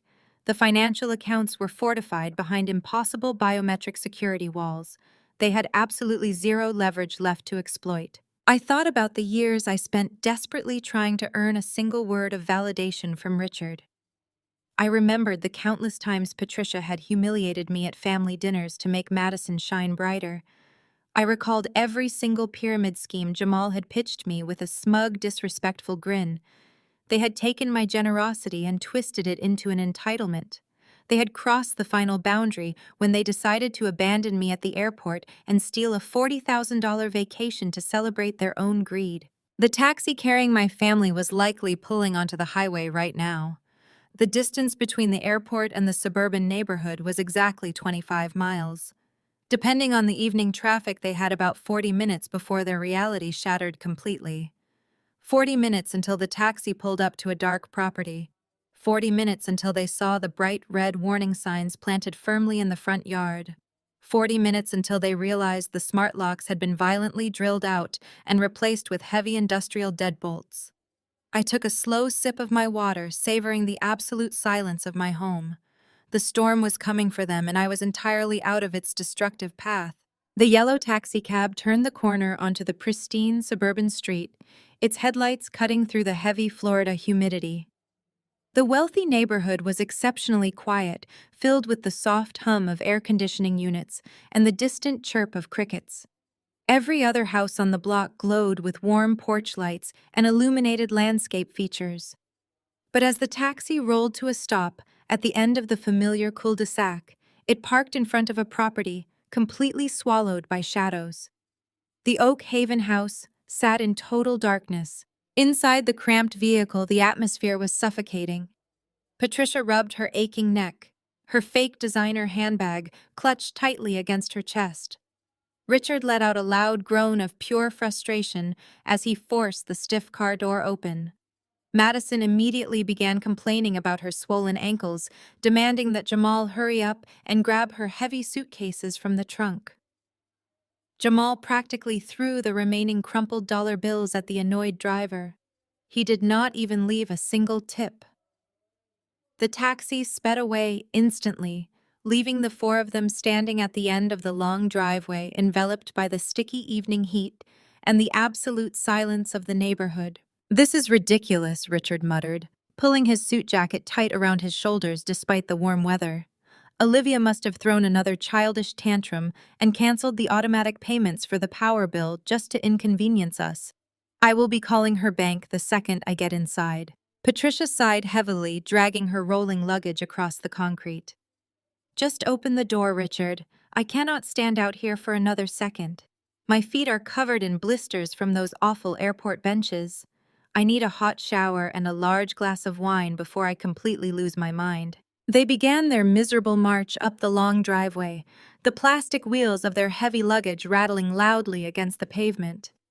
Madison leaned heavily on Jamal, whining about the lack of walkway lights. The thick darkness made the familiar path feel strangely imposing. As they approached the manicured front lawn, the beam of a street lamp caught the edge of something new. A large wooden post had been driven deep into the grass, positioned directly in their path to the front porch. Richard stopped abruptly. He squinted into the dim lighting, trying to make out the shape. Jamal bumped into him from behind, dropping a heavy suitcase with a loud thud. "What is that thing?" Madison asked, her voice cracking with exhaustion and growing anxiety. "Why is there a sign in our yard?" Jamal pulled out his smartphone and turned on the flashlight application. He aimed the bright white beam directly at the wooden post. The harsh light illuminated the bold red letters painted across the white metal plate. Private property trespassing. Prohibited violators will be prosecuted. Patricia let out a nervous, high-pitched laugh. It must be a mistake. The neighborhood association probably put it in the wrong yard. You know how incompetent those board members are. Richard, just ignore it and get the door open. I am entirely too exhausted to deal with a homeowners association mix-up tonight. But Richard did not move. He was staring at the sign, his jaw clenching tight. The name stamped at the very bottom of the warning plaque did not belong to the local homeowners association. It belonged to a major corporate property management firm. A cold sense of dread began to snake its way down his spine, though his immense pride refused to acknowledge it. He pushed past the sign and marched heavily up the concrete steps to the wide front porch. Patricia Madison and Jamal followed closely behind him, dragging their bags up the stairs. The porch was covered in deep shadows. Richard reached into his pocket and pulled out his heavy keychain. He reached forward in the dark, his fingers searching for the familiar sleek glass surface of the electronic smart lock I had installed 2 years ago. Instead of smooth glass, his hand scraped against rough, jagged metal. He snatched his hand back, letting out a sharp curse. Jamal stepped up beside him, shining the phone flashlight directly onto the doorframe. The elegant digital keypad was completely gone. In its place was a massive, brutal industrial deadbolt. The wood around the lock was splintered and scarred, clear evidence that the previous hardware had been violently drilled out and forcibly removed. "What is this?" Richard yelled, his voice echoing loudly across the quiet suburban street. "Where is the keypad? Who changed the locks on my house?" Patricia pushed her way to the front, her eyes wide with sudden terror. She grabbed the heavy brass doorknob and rattled it aggressively. The door did not budge a single millimeter. It was locked tight, fortified like a commercial bank vault. She pounded her fist against the thick wood. "Hello? Is anyone in there? Open this door immediately." Madison started hyperventilating, clutching her pregnant stomach as she leaned against the porch railing. "Jamal, do something," she shrieked. "Break the door down. We need to get inside. I cannot sleep outside. I need my bed. I need my things." Jamal pressed his face against the narrow glass panel situated right next to the heavy front door. He cupped his hands around his eyes to block out the glare of his phone flashlight, peering deep into the dark interior of the house. The beam of light sliced through the darkness, illuminating the grand foyer and the sprawling living room beyond. He froze. The phone in his hand began to tremble. "What is it?" Patricia demanded, grabbing his shoulder and trying to look past him. "What do you see?" "It is gone," Jamal whispered, his voice completely devoid of its usual arrogant swagger. He backed away from the window, his face looking hollow and pale in the harsh flashlight beam. "Everything is gone." Patricia shoved him aside and pressed her own face against the glass. Richard moved to the adjacent window, wiping away the condensation with his sleeve. They both stared into the belly of the house. The luxurious velvet sofas were missing. The expensive Persian rugs had vanished. The massive flat-screen television, the dining table, the artwork on the walls, absolutely every single trace of their existence had been completely scrubbed from the premises. The house was entirely empty. It was a hollow shell of drywall and bare hardwood floors. It looked exactly like a commercial property waiting for a demolition crew. "My clothes!" Madison screamed, dropping her designer bag and rushing to the window. "My baby nursery! Where is all my stuff? Where did everything go?" Patricia stumbled backward, her knees giving out. She collapsed onto one of the large suitcases, burying her face in her hands as a loud guttural sob ripped through her chest. It was the sound of a woman realizing that the illusion of her wealthy, comfortable life had just been shattered into a million irreparable pieces. Richard stood perfectly still, his fists clenched so tightly at his sides that his knuckles turned completely white. The realization hit him with the force of a freight train. Olivia had not just canceled a vacation. She had not just frozen a credit card. She had systematically liquidated the very ground beneath their feet. The house was sold. The locks were changed. They were officially homeless, standing on a dark porch in the middle of the night, surrounded by luggage they could no longer afford to carry anywhere else. The silent, seething fury inside Richard finally boiled over, completely destroying his last shred of logic and setting the stage for a truly disastrous physical reaction. The silent fury inside Richard boiled over, destroying his last shred of logic. He refused to accept that he had been outsmarted by the daughter he considered an afterthought. The veins in his neck bulged against his sweat-soaked collar. This property was his domain. This was the fortress where he proudly played the role of wealthy patriarch. The mere idea that Olivia could erase his existence with a few strokes of a keyboard was a profound insult his ego could not process. He turned away from the deadbolt and marched toward the porch. "Richard, what are you doing?"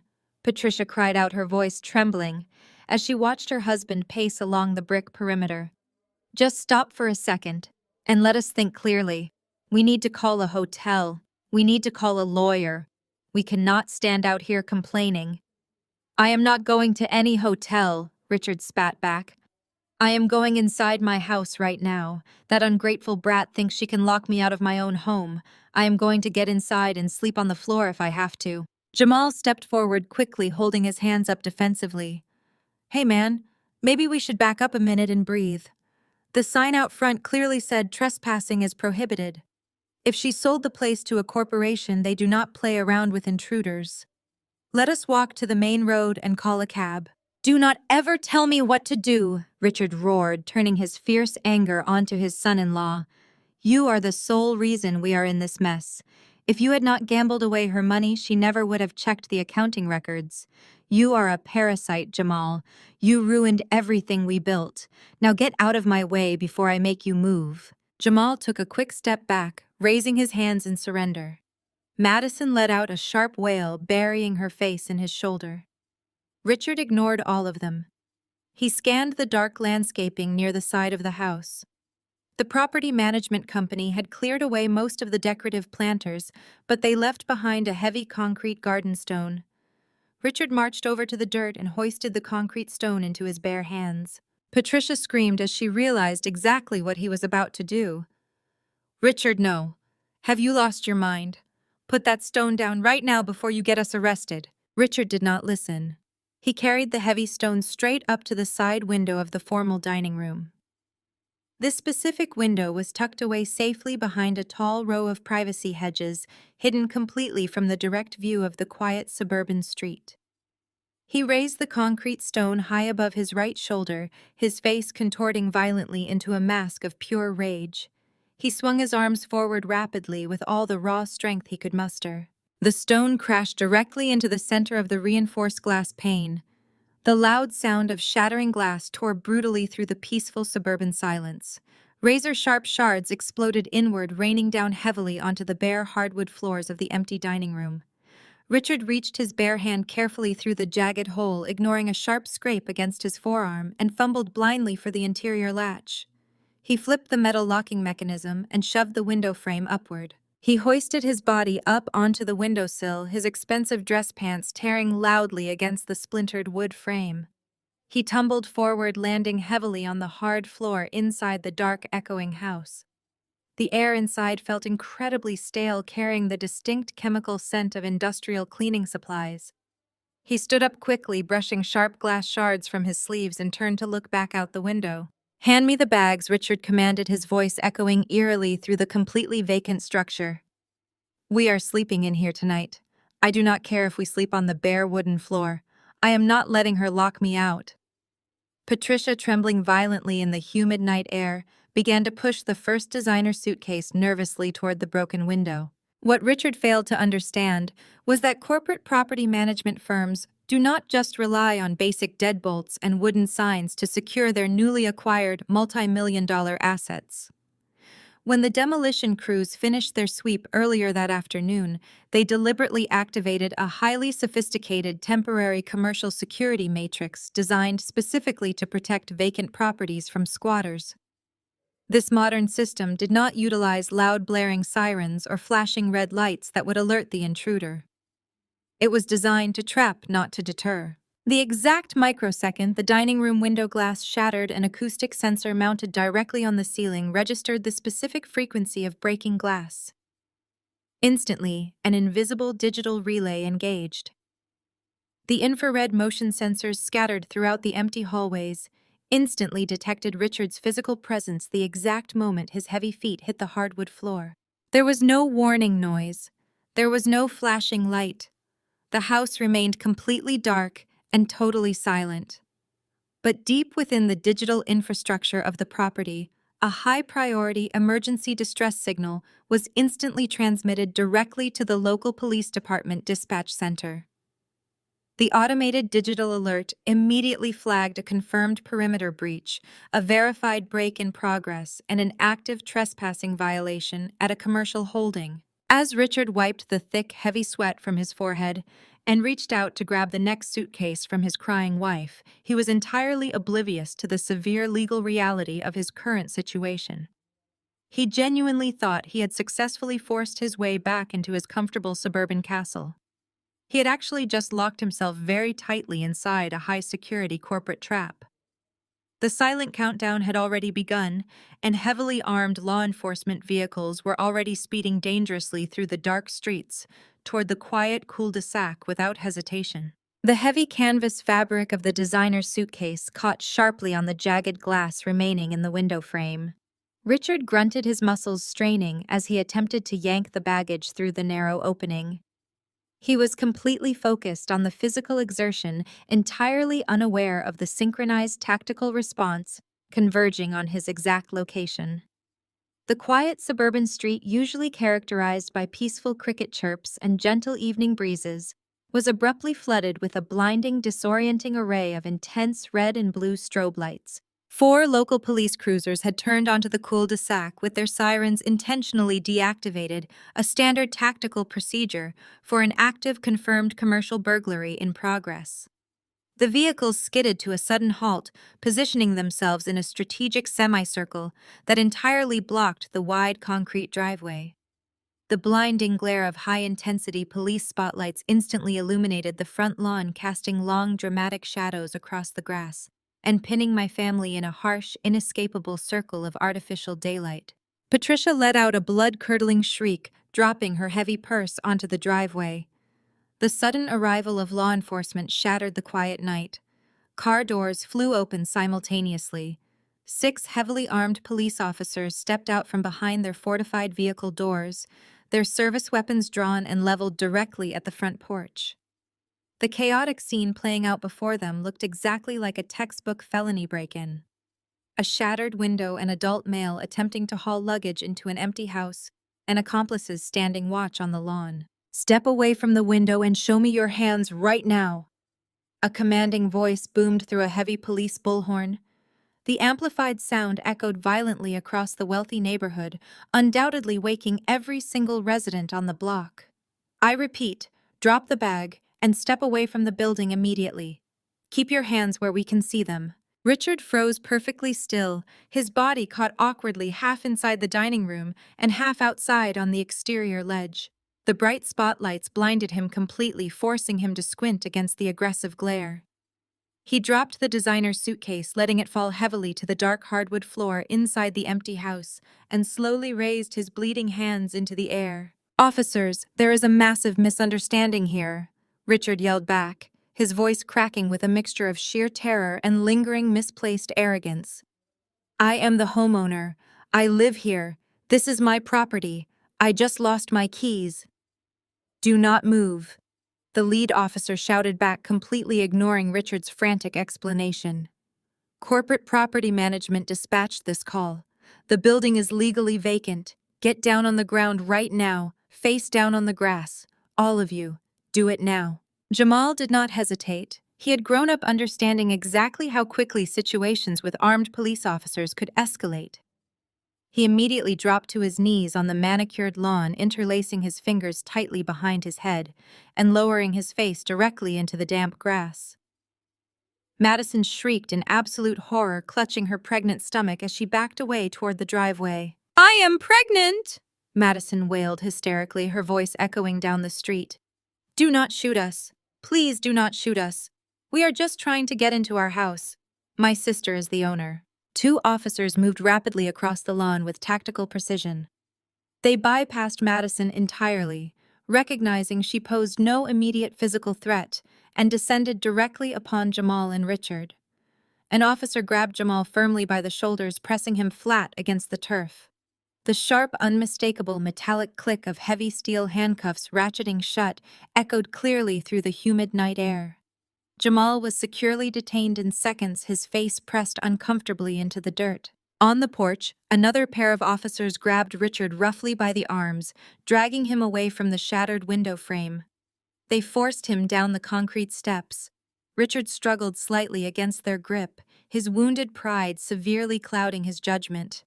"Get your hands off me!" Richard demanded, his face turning a deep shade of crimson. "Do you have any idea who I am? I am a respected corporate executive. You are making a terrible mistake. You are going to lose your jobs for this. Stop resisting, or you will be charged with assaulting an officer," the cop barked back, swiftly kicking Richard's legs apart and forcing him face down onto the lawn right next to Jamal. Another set of heavy steel handcuffs snapped securely around Richard's wrists. The once formidable patriarch was now completely immobilized on his own former front lawn, restrained like a common criminal. Patricia completely lost her mind. The sight of her husband and her golden son-in-law pinned to the ground in handcuffs completely short-circuited her brain. She abandoned her luggage and sprinted frantically toward the officers, waving her arms in the air like a madwoman. "Let them go!" Patricia screamed, her voice cracking hysterically. "This is my house. I live here. I have lived here for 2 years.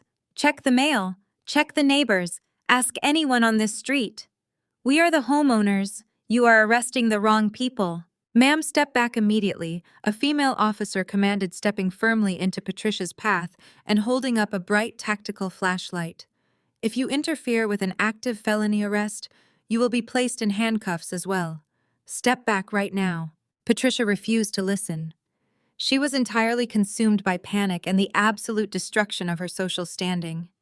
The neighbors across the street were already turning on their porch lights, stepping out in their pajamas to witness the spectacular downfall of the neighborhood's most arrogant residents. "You do not understand," Patricia cried, tears streaming rapidly down her flushed face. "My daughter bought this house for us. She is just throwing a temper tantrum because we went on a cruise without her. Call Olivia. Just call my daughter. She will tell you this is all a huge mistake. We are not burglars. We are a wealthy family." The lead officer walked over, holstering his weapon, but keeping his hand resting cautiously on his duty belt. "Ma'am, we received an automated distress signal directly from the commercial security matrix installed by Oakhaven Holdings, LLC. The registered property management firm confirmed this address was fully vacated, legally sold, and secured earlier today. The new corporate owners explicitly requested immediate prosecution for any trespassers." "That is a lie," Patricia shrieked, stomping her foot on the pavement. "Oakhaven is just a fake company name my daughter uses. She owns the house. She is just trying to punish us for a family disagreement. I demand you call her right now. Look up Olivia in your system. She will clear this up instantly." The officer pulled a small radio microphone to his shoulder, pressing the button to communicate with the central dispatch center. He requested a rapid verification check on the legal ownership records for the specific property address. The entire family waited in agonizing suspense, surrounded by flashing police lights, assuming that my name would magically appear on the police database and instantly rescue them from this nightmare. 10 seconds later, the dispatcher's voice crackled loudly through the officer's shoulder radio, projecting clearly into the quiet night air. The legal ownership data had updated perfectly within the county clerk system just hours ago. Dispatch confirming the robotic voice announced. "Property is legally registered to Apex Commercial Development Group. Deed transfer was finalized at 9 this morning. There is absolutely no individual named Olivia associated with the current legal title. Suspects are trespassing on private commercial property. Proceed with standard felony detainment." Patricia's knees buckled completely. She collapsed onto the concrete driveway, sobbing uncontrollably as the absolute terrifying truth finally crashed down upon her. The house was gone. The money was gone. The power was gone. They were entirely at the mercy of the criminal justice system, and the police officers were now moving in to formally read them their Miranda rights. The heavy metallic click of handcuffs echoed loudly through the humid Florida night as the lead officer began reciting the Miranda rights to Richard and Jamal. Patricia was a crumpled, sobbing mess on the concrete driveway, unable to process the absolute destruction of her suburban kingdom. Madison stood frozen near the edge of the lawn, staring blankly at her husband, who was currently pinned face down in the damp grass. The officers moved with practiced clinical efficiency, treating my once arrogant family like common street criminals. A pair of brilliant LED headlights swept across the dark cul-de-sac. A sleek black luxury SUV rolled smoothly past the line of parked police cruisers, its engine humming with quiet power. The vehicle came to a deliberate stop directly behind the primary police barricade, perfectly positioned under the glow of the street lamp. The heavy tinted driver's side door swung open, and I stepped out onto the pavement. I did not look like a daughter rushing to a family emergency. I was wearing a sharply tailored navy blue blazer over a crisp white silk blouse. I looked exactly like what I was, a high-level corporate executive arriving to oversee the final execution of a hostile takeover. My heels clicked rhythmically against the asphalt as I bypassed the flashing red and blue lights and walked directly toward the chaotic scene playing out on the front lawn. Patricia lifted her tear-stained face. Her eyes locked onto me, widening in a sudden desperate surge of absolute relief. Olivia Patricia shrieked, scrambling to her feet and lunging toward the police perimeter. "Oh, thank God you are here. Tell these officers to let your father and Jamal go right now. Tell them this is our house and they are making a massive mistake." A female officer immediately stepped into Patricia's path, pressing a firm hand against my mother's chest. "Stay exactly where you are, ma'am," the officer commanded sharply. I ignored my mother completely. Instead, I walked straight up to the lead tactical officer, who was currently watching my approach with deep curiosity. I reached into my leather briefcase and pulled out a meticulously organized manila folder. "Officer, my name is Olivia," I stated, clearly projecting my voice, so every single member of my family could hear me. Until 9 o'clock this morning, I was the sole managing member and registered agent of Oak Haven Holdings, LLC, the corporate entity that previously owned this residential asset. I am the individual who executed the expedited sale to Apex Commercial Development Group. Richard twisted his neck aggressively from his humiliating position on the grass. "You sold the house," Richard bellowed, struggling pointlessly against the heavy steel cuffs binding his wrists. "You sold my house while we were trapped on an airplane. You vindictive, ungrateful brat." I kept my eyes locked entirely on the police officer, completely ignoring Richard's pathetic outburst. I handed the heavy folder directly to the officer. "Inside this file, you will find the fully executed and electronically recorded deed transfer, proving Apex Commercial Development Group took absolute legal possession of this property today," I explained smoothly. "You will also find a sworn affidavit from their lead property management director explicitly authorizing local law enforcement to arrest and prosecute any unauthorized individuals found trespassing on the premises. I can legally verify that the 4 individuals you have detained are not leaseholders.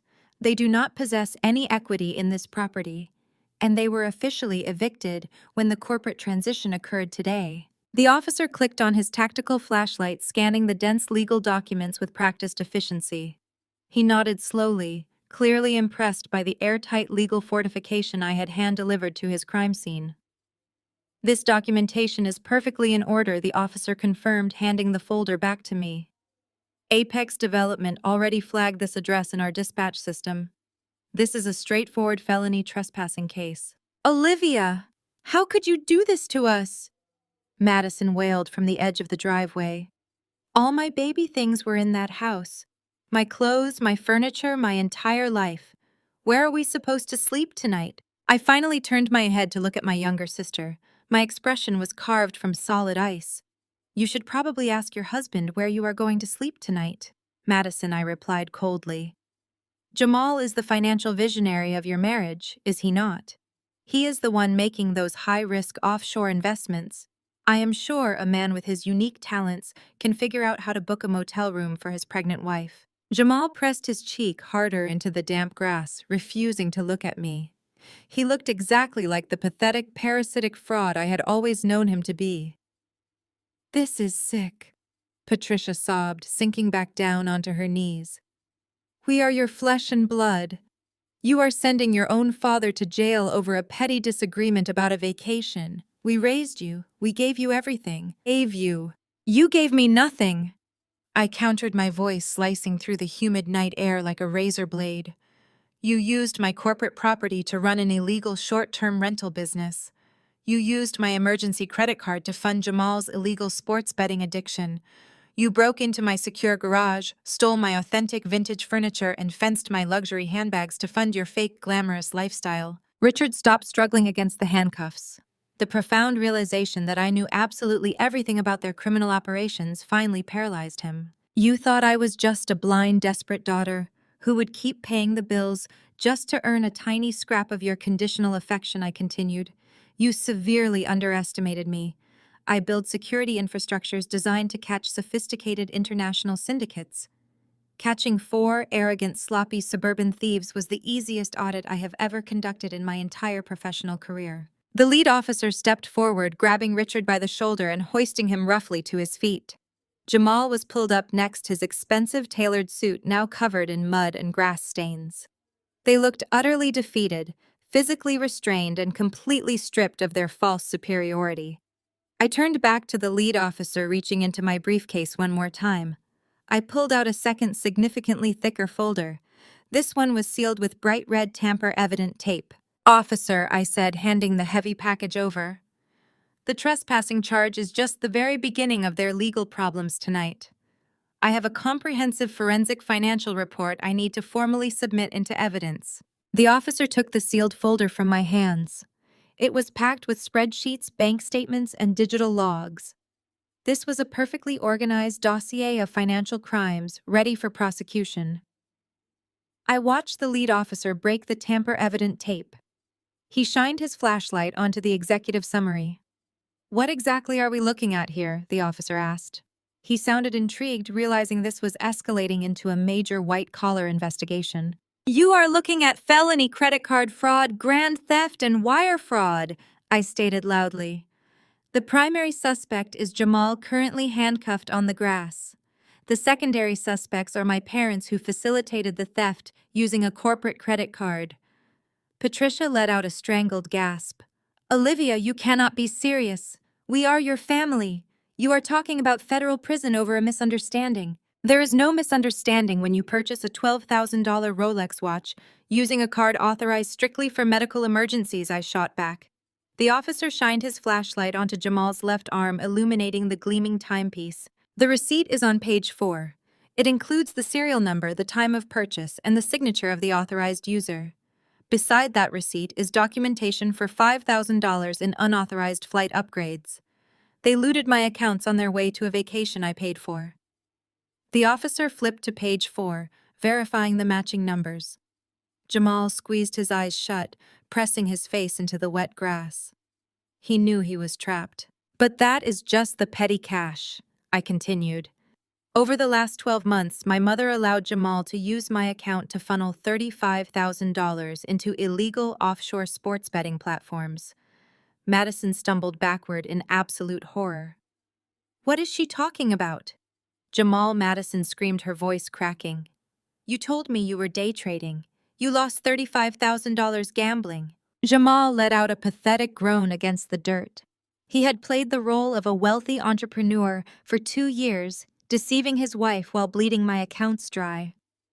Now the shiny veneer was completely stripped away, revealing the addicted fraud hiding underneath. And my parents knew, I added, looking at Richard. They might not have known the exact destination of the funds, but they saw the massive charges. Instead of reporting the breach, they covered it up. They protected their precious son-in-law because they were too proud to admit Madison married a degenerate. That is a lie, Richard roared. We thought he was investing.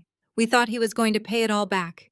We never meant to steal anything. Ignorance is not a valid legal defense, I replied, especially not when compounded by running an illegal hospitality business.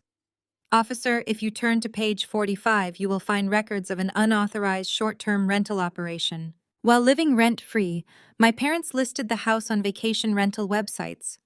They pocketed thousands of dollars in untaxed income, exposing my company to massive legal risks. The folder includes the host profile reviews and bank routing numbers, where they deposited the illicit funds.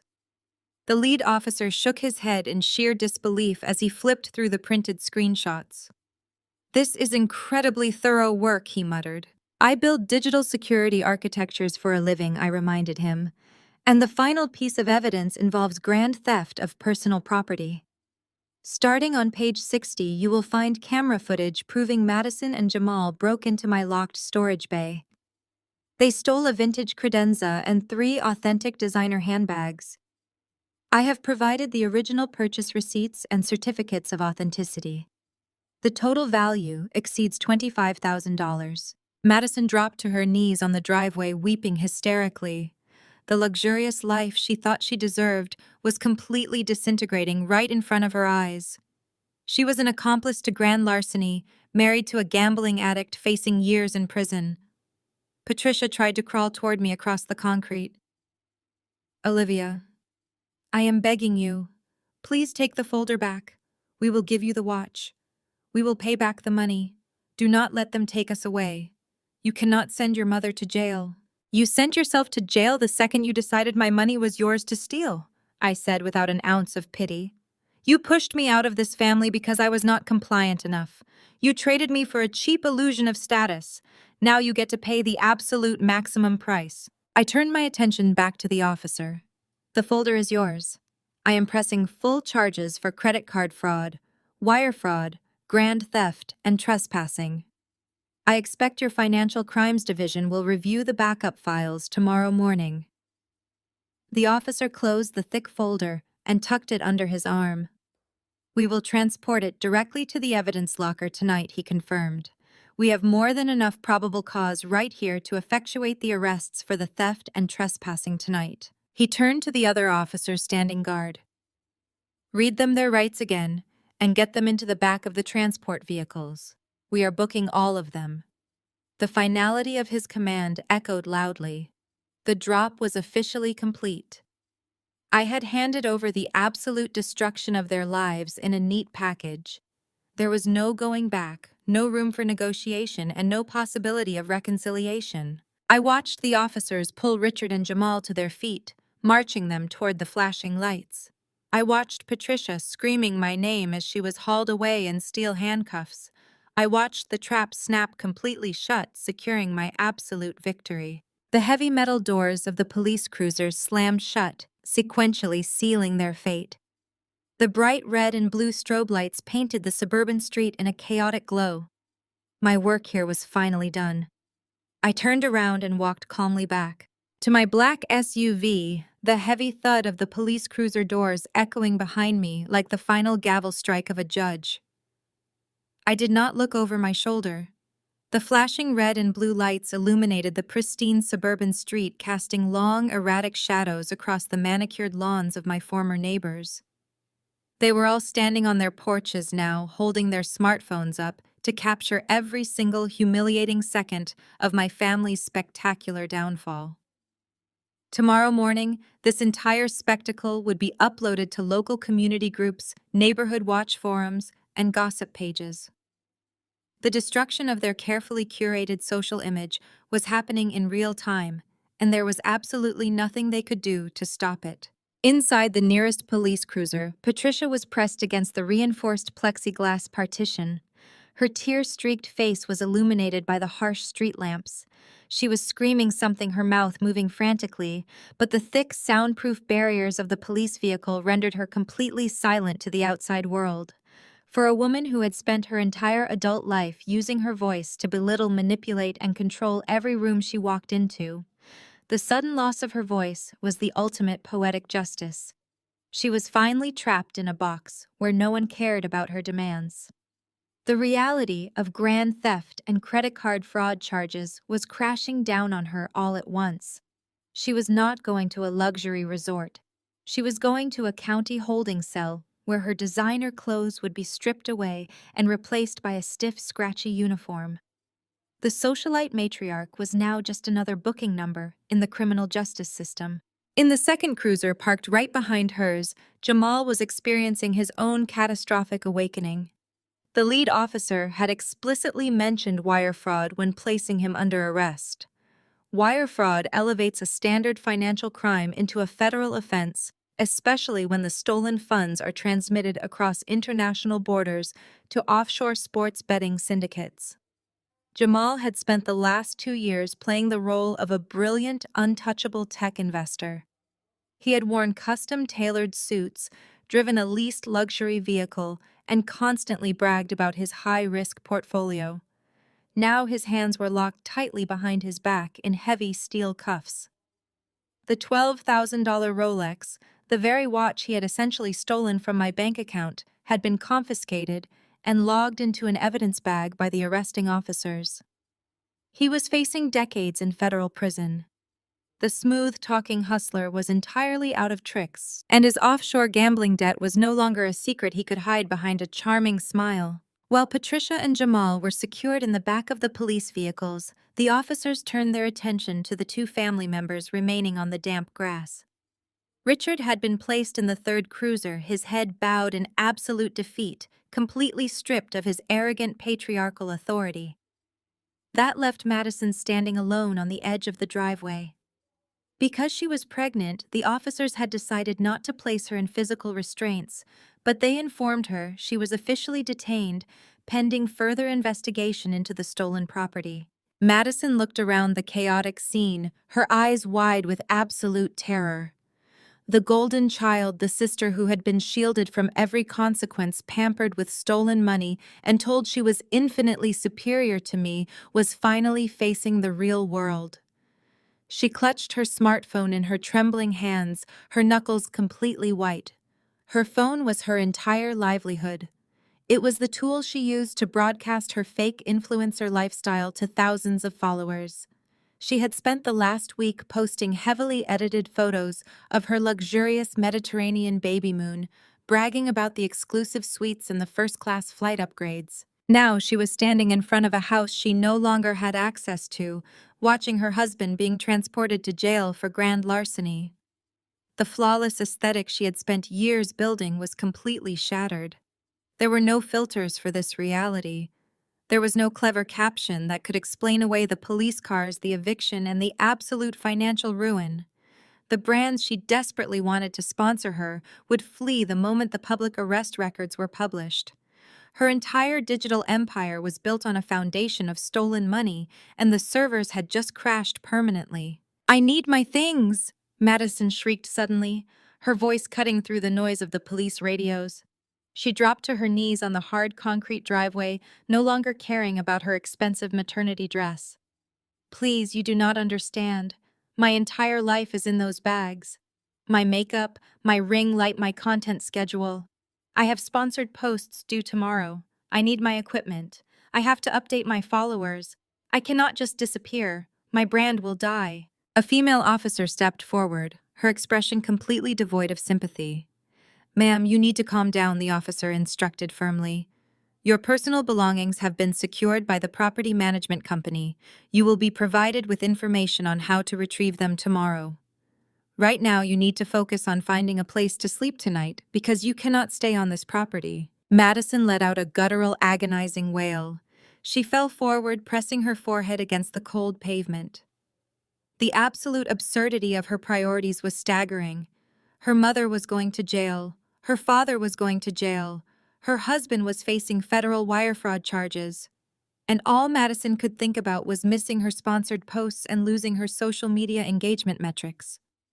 She was entirely hollow inside a shallow digital avatar, completely incapable of processing real-world consequences. The lead officer walked over to my SUV and tapped gently on my driver's side window. I rolled the glass down smoothly. "We have everything we need for tonight," the officer said, his tone respectful and highly professional. "We will be transporting the suspects to the county processing facility now. A detective from the Financial Crimes Unit will contact your corporate legal team in the morning to review the digital evidence folder you provided. You are free to leave the scene." I nodded, acknowledging the officer with a polite smile. "Thank you for your swift response tonight." I appreciate your department handling this corporate security breach with such efficiency. The officer tipped his hat and walked back to his cruiser. I rolled the window up, sealing myself inside the quiet, climate-controlled cabin of my vehicle. Through the tinted glass, I watched the police convoy slowly pull away from the curb. The flashing lights painted the neighborhood in brief flashes of red and blue as they drove down the street, carrying my toxic family away to their new reality. I shifted my car into drive and pressed my foot lightly on the gas pedal. I drove in the opposite direction, leaving the dark, empty house and the shattered remnants of their lives entirely in my rearview mirror. The morning sun rose over Miami, casting a brilliant golden light across the city. But for my family, the day brought only the harsh, unforgiving glare of public exposure. By the time I poured my first cup of coffee, the digital fallout had already reached catastrophic levels. The neighborhood watch groups had done exactly what bored, wealthy suburbanites do best. They had uploaded high-definition videos of the midnight police raid to every local community forum. Within hours, the footage of Richard pinned to the damp grass and Patricia screaming in handcuffs had jumped from private messaging boards to mainstream social media platforms. Madison had spent years tagging her location, flaunting the Oak Haven property as her own personal estate, and building an audience of hundreds of thousands of followers who tuned in daily to envy her flawless, affluent lifestyle. That massive audience now had front-row seats to her absolute ruin. I sat at my kitchen island and watched the analytics of her digital destruction unfold in real time. Madison's management agency, a boutique firm that represented luxury lifestyle creators, sent out a public relations statement before 9 in the morning. They formally severed all ties with her, citing a strict morality clause in their representation contract. Her inbox, which I could no longer see but could easily imagine, was undoubtedly flooded with automated cancellation notices from clothing brands, baby boutiques, and cosmetic lines. Sponsors do not want their expensive products associated with a family currently sitting in county jail for felony grand theft and wire fraud. Madison's follower count plummeted by the tens of thousands every single hour. The comments sections on her previously pristine photographs were hijacked by internet sleuths posting links to the public arrest records. The golden child was entirely stripped of her gold, left with nothing but a worthless, dying digital footprint. But the social media execution was only a fraction of the devastation. The most brutal blow came from Atlanta. Beatrice Jamal's mother had managed to secure a flight back to Georgia the previous day, abandoning the chaos at the Italian cruise terminal to protect her own sanity. She was a woman whose entire identity revolved around her position in high society, her country club memberships, and her pristine reputation among the elite circles of Atlanta. She had proudly told all her wealthy friends that her son was a brilliant venture capitalist married into a highly successful Florida real estate family. When Beatrice woke up and opened the comprehensive email I had sent her detailing the $35,000 in stolen gambling funds and the fraudulent purchase of the $12,000 Rolex, her reaction was swift and merciless. Beatrice did not possess a single ounce of maternal unconditional love. She operated purely on the currency of social status, and Jamal had just bankrupted her reputation. Through my ongoing digital monitoring of the public legal filings, I saw exactly how Beatrice retaliated. Jamal had used his one phone call from the county holding cell to dial his mother, likely begging for her to wire the funds necessary to secure a bail bondsman. He needed thousands of dollars in liquid cash to get himself, Patricia, and Richard out of the concrete cells. Beatrice refused the charges. She declined the call from the county jail, blocked his phone number from her carrier plan, and immediately contacted her own estate lawyers. She drafted a legally binding cease and desist order and had it delivered directly to the jailhouse, formally banning Jamal from ever stepping foot on her Atlanta property. She cut him out of her will, froze the small trust account she had previously maintained for his future children, and sent a mass email to their extended family, distancing herself entirely from his criminal actions. She essentially threw her own son to the wolves to ensure the stench of his federal wire fraud charges did not cling to her designer clothes. Jamal was completely marooned. His wealthy mother had slammed the door shut, locking the deadbolts just as firmly as the property management company had locked the doors of the Oak Haven house. This left Madison completely isolated in a cheap, unsavory roadside motel near the police precinct. Because she was pregnant and not directly charged with the financial crimes at the scene, the officers had released her with a mandatory notice to appear for questioning regarding the stolen vintage furniture. She had been forced to use the absolute last of her loose physical cash to rent a tiny stained motel room that smelled heavily of stale smoke and bleach. She had no access to her designer maternity clothes. The property management company had legally secured her belongings in the unventilated storage unit, and she did not possess the key or the authorization to access it.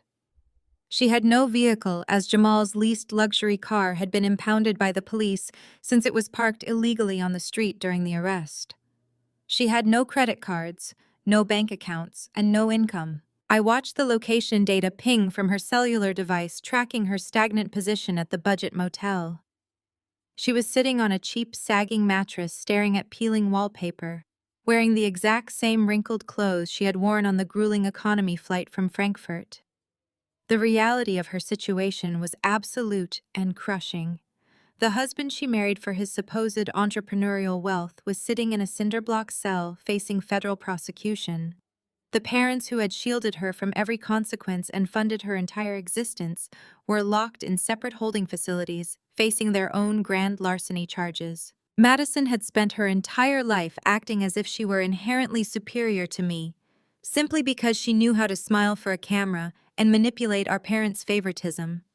She believed that manipulating people was a valid substitute for hard work. Now the cameras were off. The audience was gone. The enablers were incarcerated. She picked up her phone and attempted to call me.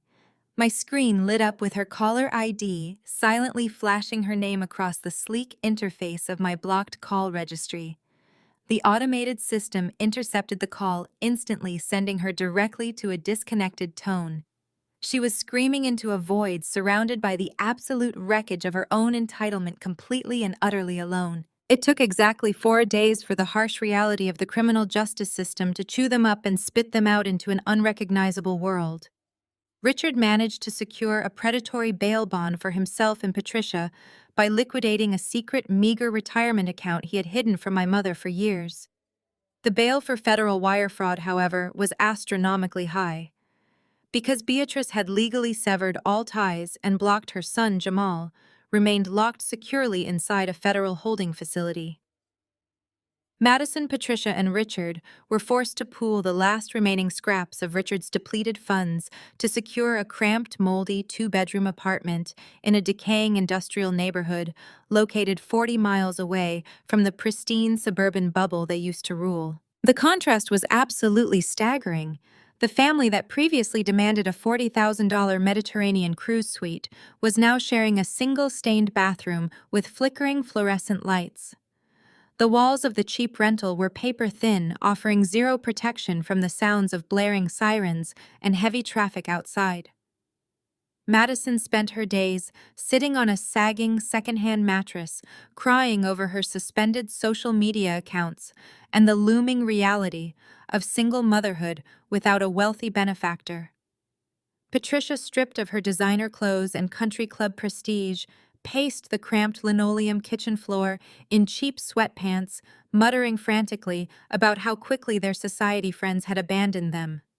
Richard sat at a scratched laminate dining table, staring blankly at the towering stack of legal documents and court summons that practically guaranteed his total financial ruin. Desperation breeds a very specific kind of audacity.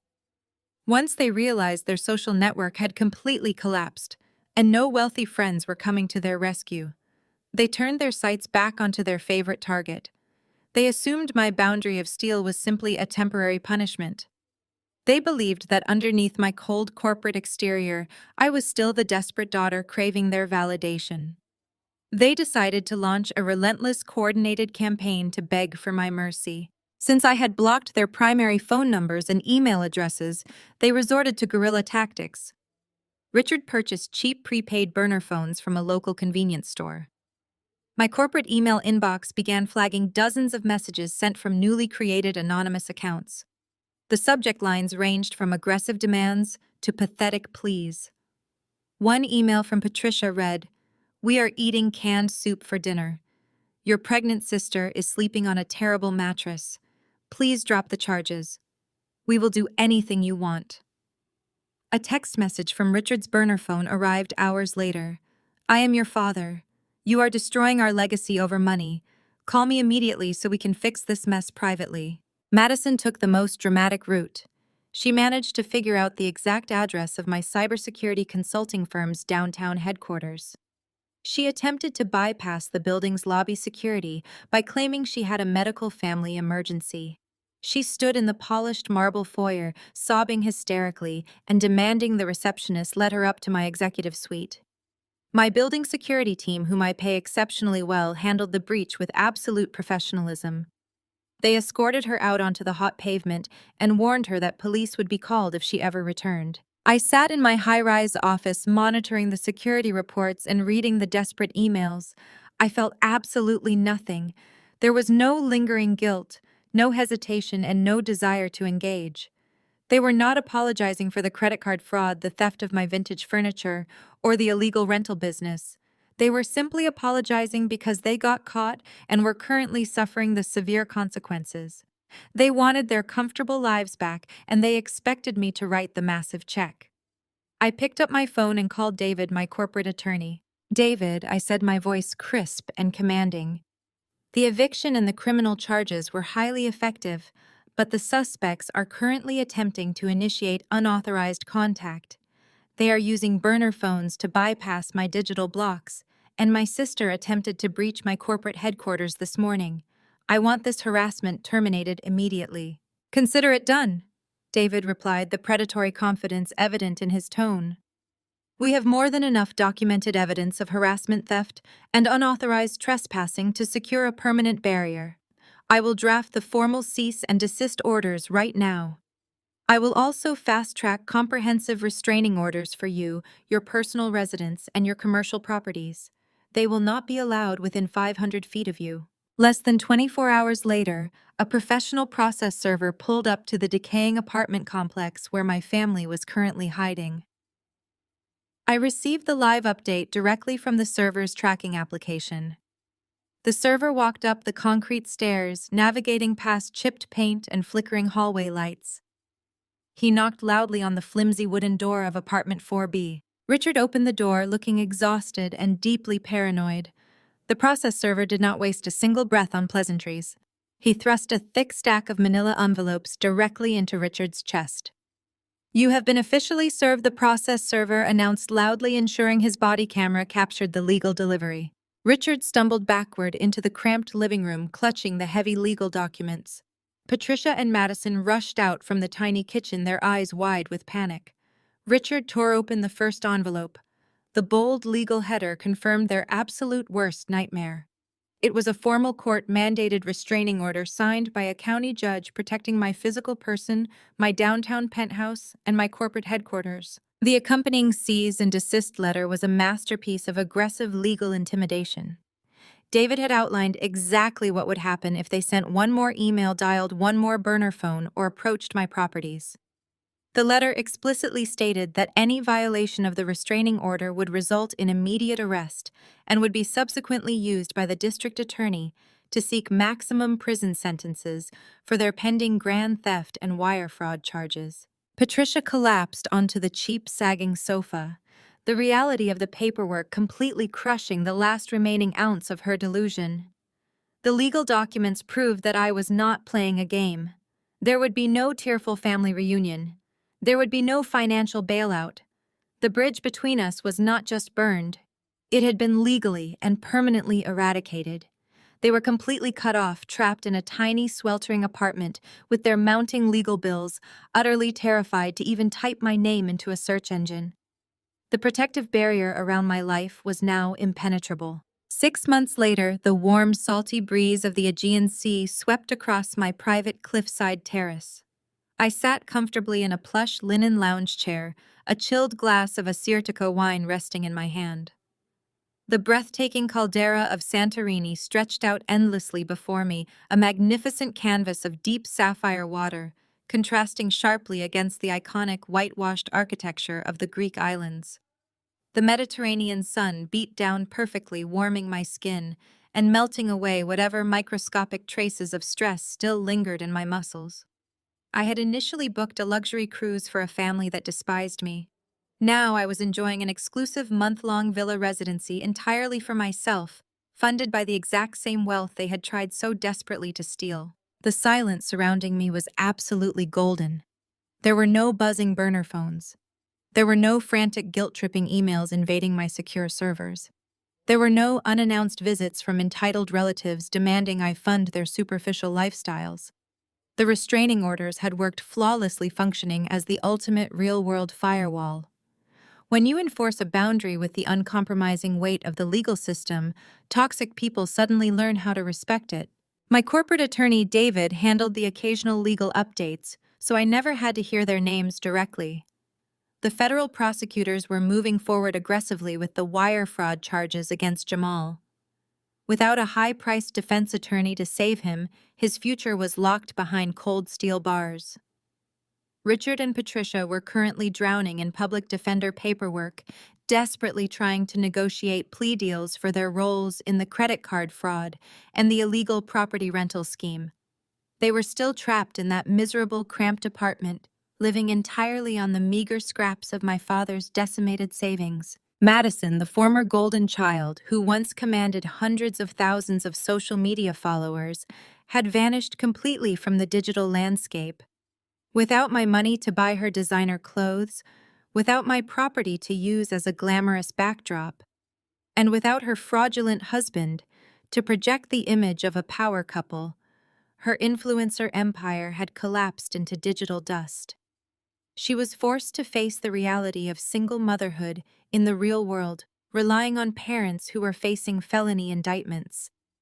The kingdom of lies they had built together was fully reduced to rubble, and I did not lose a single second of sleep over their self-inflicted destruction. I took a slow, deliberate sip of my wine, savoring the crisp, dry flavor. Looking out over the endless blue horizon, I allowed myself to reflect on the true nature of family. Society conditions us from birth to believe that blood relations are sacred and unbreakable. We are constantly told that we must forgive every transgression, tolerate every disrespect, and absorb every abuse, simply because we share a genetic code with our abusers. My parents used that exact societal conditioning as a weapon. They weaponized the concept of family to extract my resources, demanding absolute loyalty while offering me nothing but contempt in return. But I had learned the hard way that family is not a biological obligation. Family is an action. It is a continuous mutual exchange of respect, support, and genuine care. Blood might make you related, but loyalty, honesty, and boundaries make you family. When people who share your last name treat you worse than complete strangers, you have zero obligation to keep them in your life. Walking away from them was not an act of cruelty. It was an act of profound self-preservation. I did not destroy my family. I simply stopped paying the subscription fee for my own abuse. I used to believe that my success intimidated them. I used to think that if I just bought them a nicer house, funded a more expensive vacation, or gave them a higher credit limit, they would finally look at me with the pride and affection they showered so easily upon Madison. I was the invisible architect of their comfort, desperately hoping they would one day acknowledge the foundation I had built for them. But wealth does not change toxic people. It only amplifies their entitlement and exposes their greed. They did not resent me because I was a computer nerd, and they did not resent me because I worked long hours. They resented me because my independence was a constant glaring reminder of their own parasitic failures. They hated that they needed my money to survive, so they tried to punish me for providing it. My company has experienced its most profitable quarter to date since I eliminated the relentless distraction of my family. My team recently secured 3 new international contracts, and I am currently negotiating a major expansion into the European market. When you stop pouring your energy into a bottomless pit of familial guilt, you suddenly have an abundance of power to invest in your own growth. The mental clarity that comes from purging toxic elements from your life is absolutely unparalleled. My personal network is fully optimized, running without a single bug glitch or security vulnerability. Now I am completely free. I run a thriving cybersecurity firm that protects the assets of massive corporations. I own a beautiful downtown penthouse that is completely secure from unauthorized entry. I am 33 years old, financially independent, and deeply at peace with the woman I see in the mirror every single morning. I no longer shrink myself to make other people feel larger. I no longer apologize for demanding basic human respect.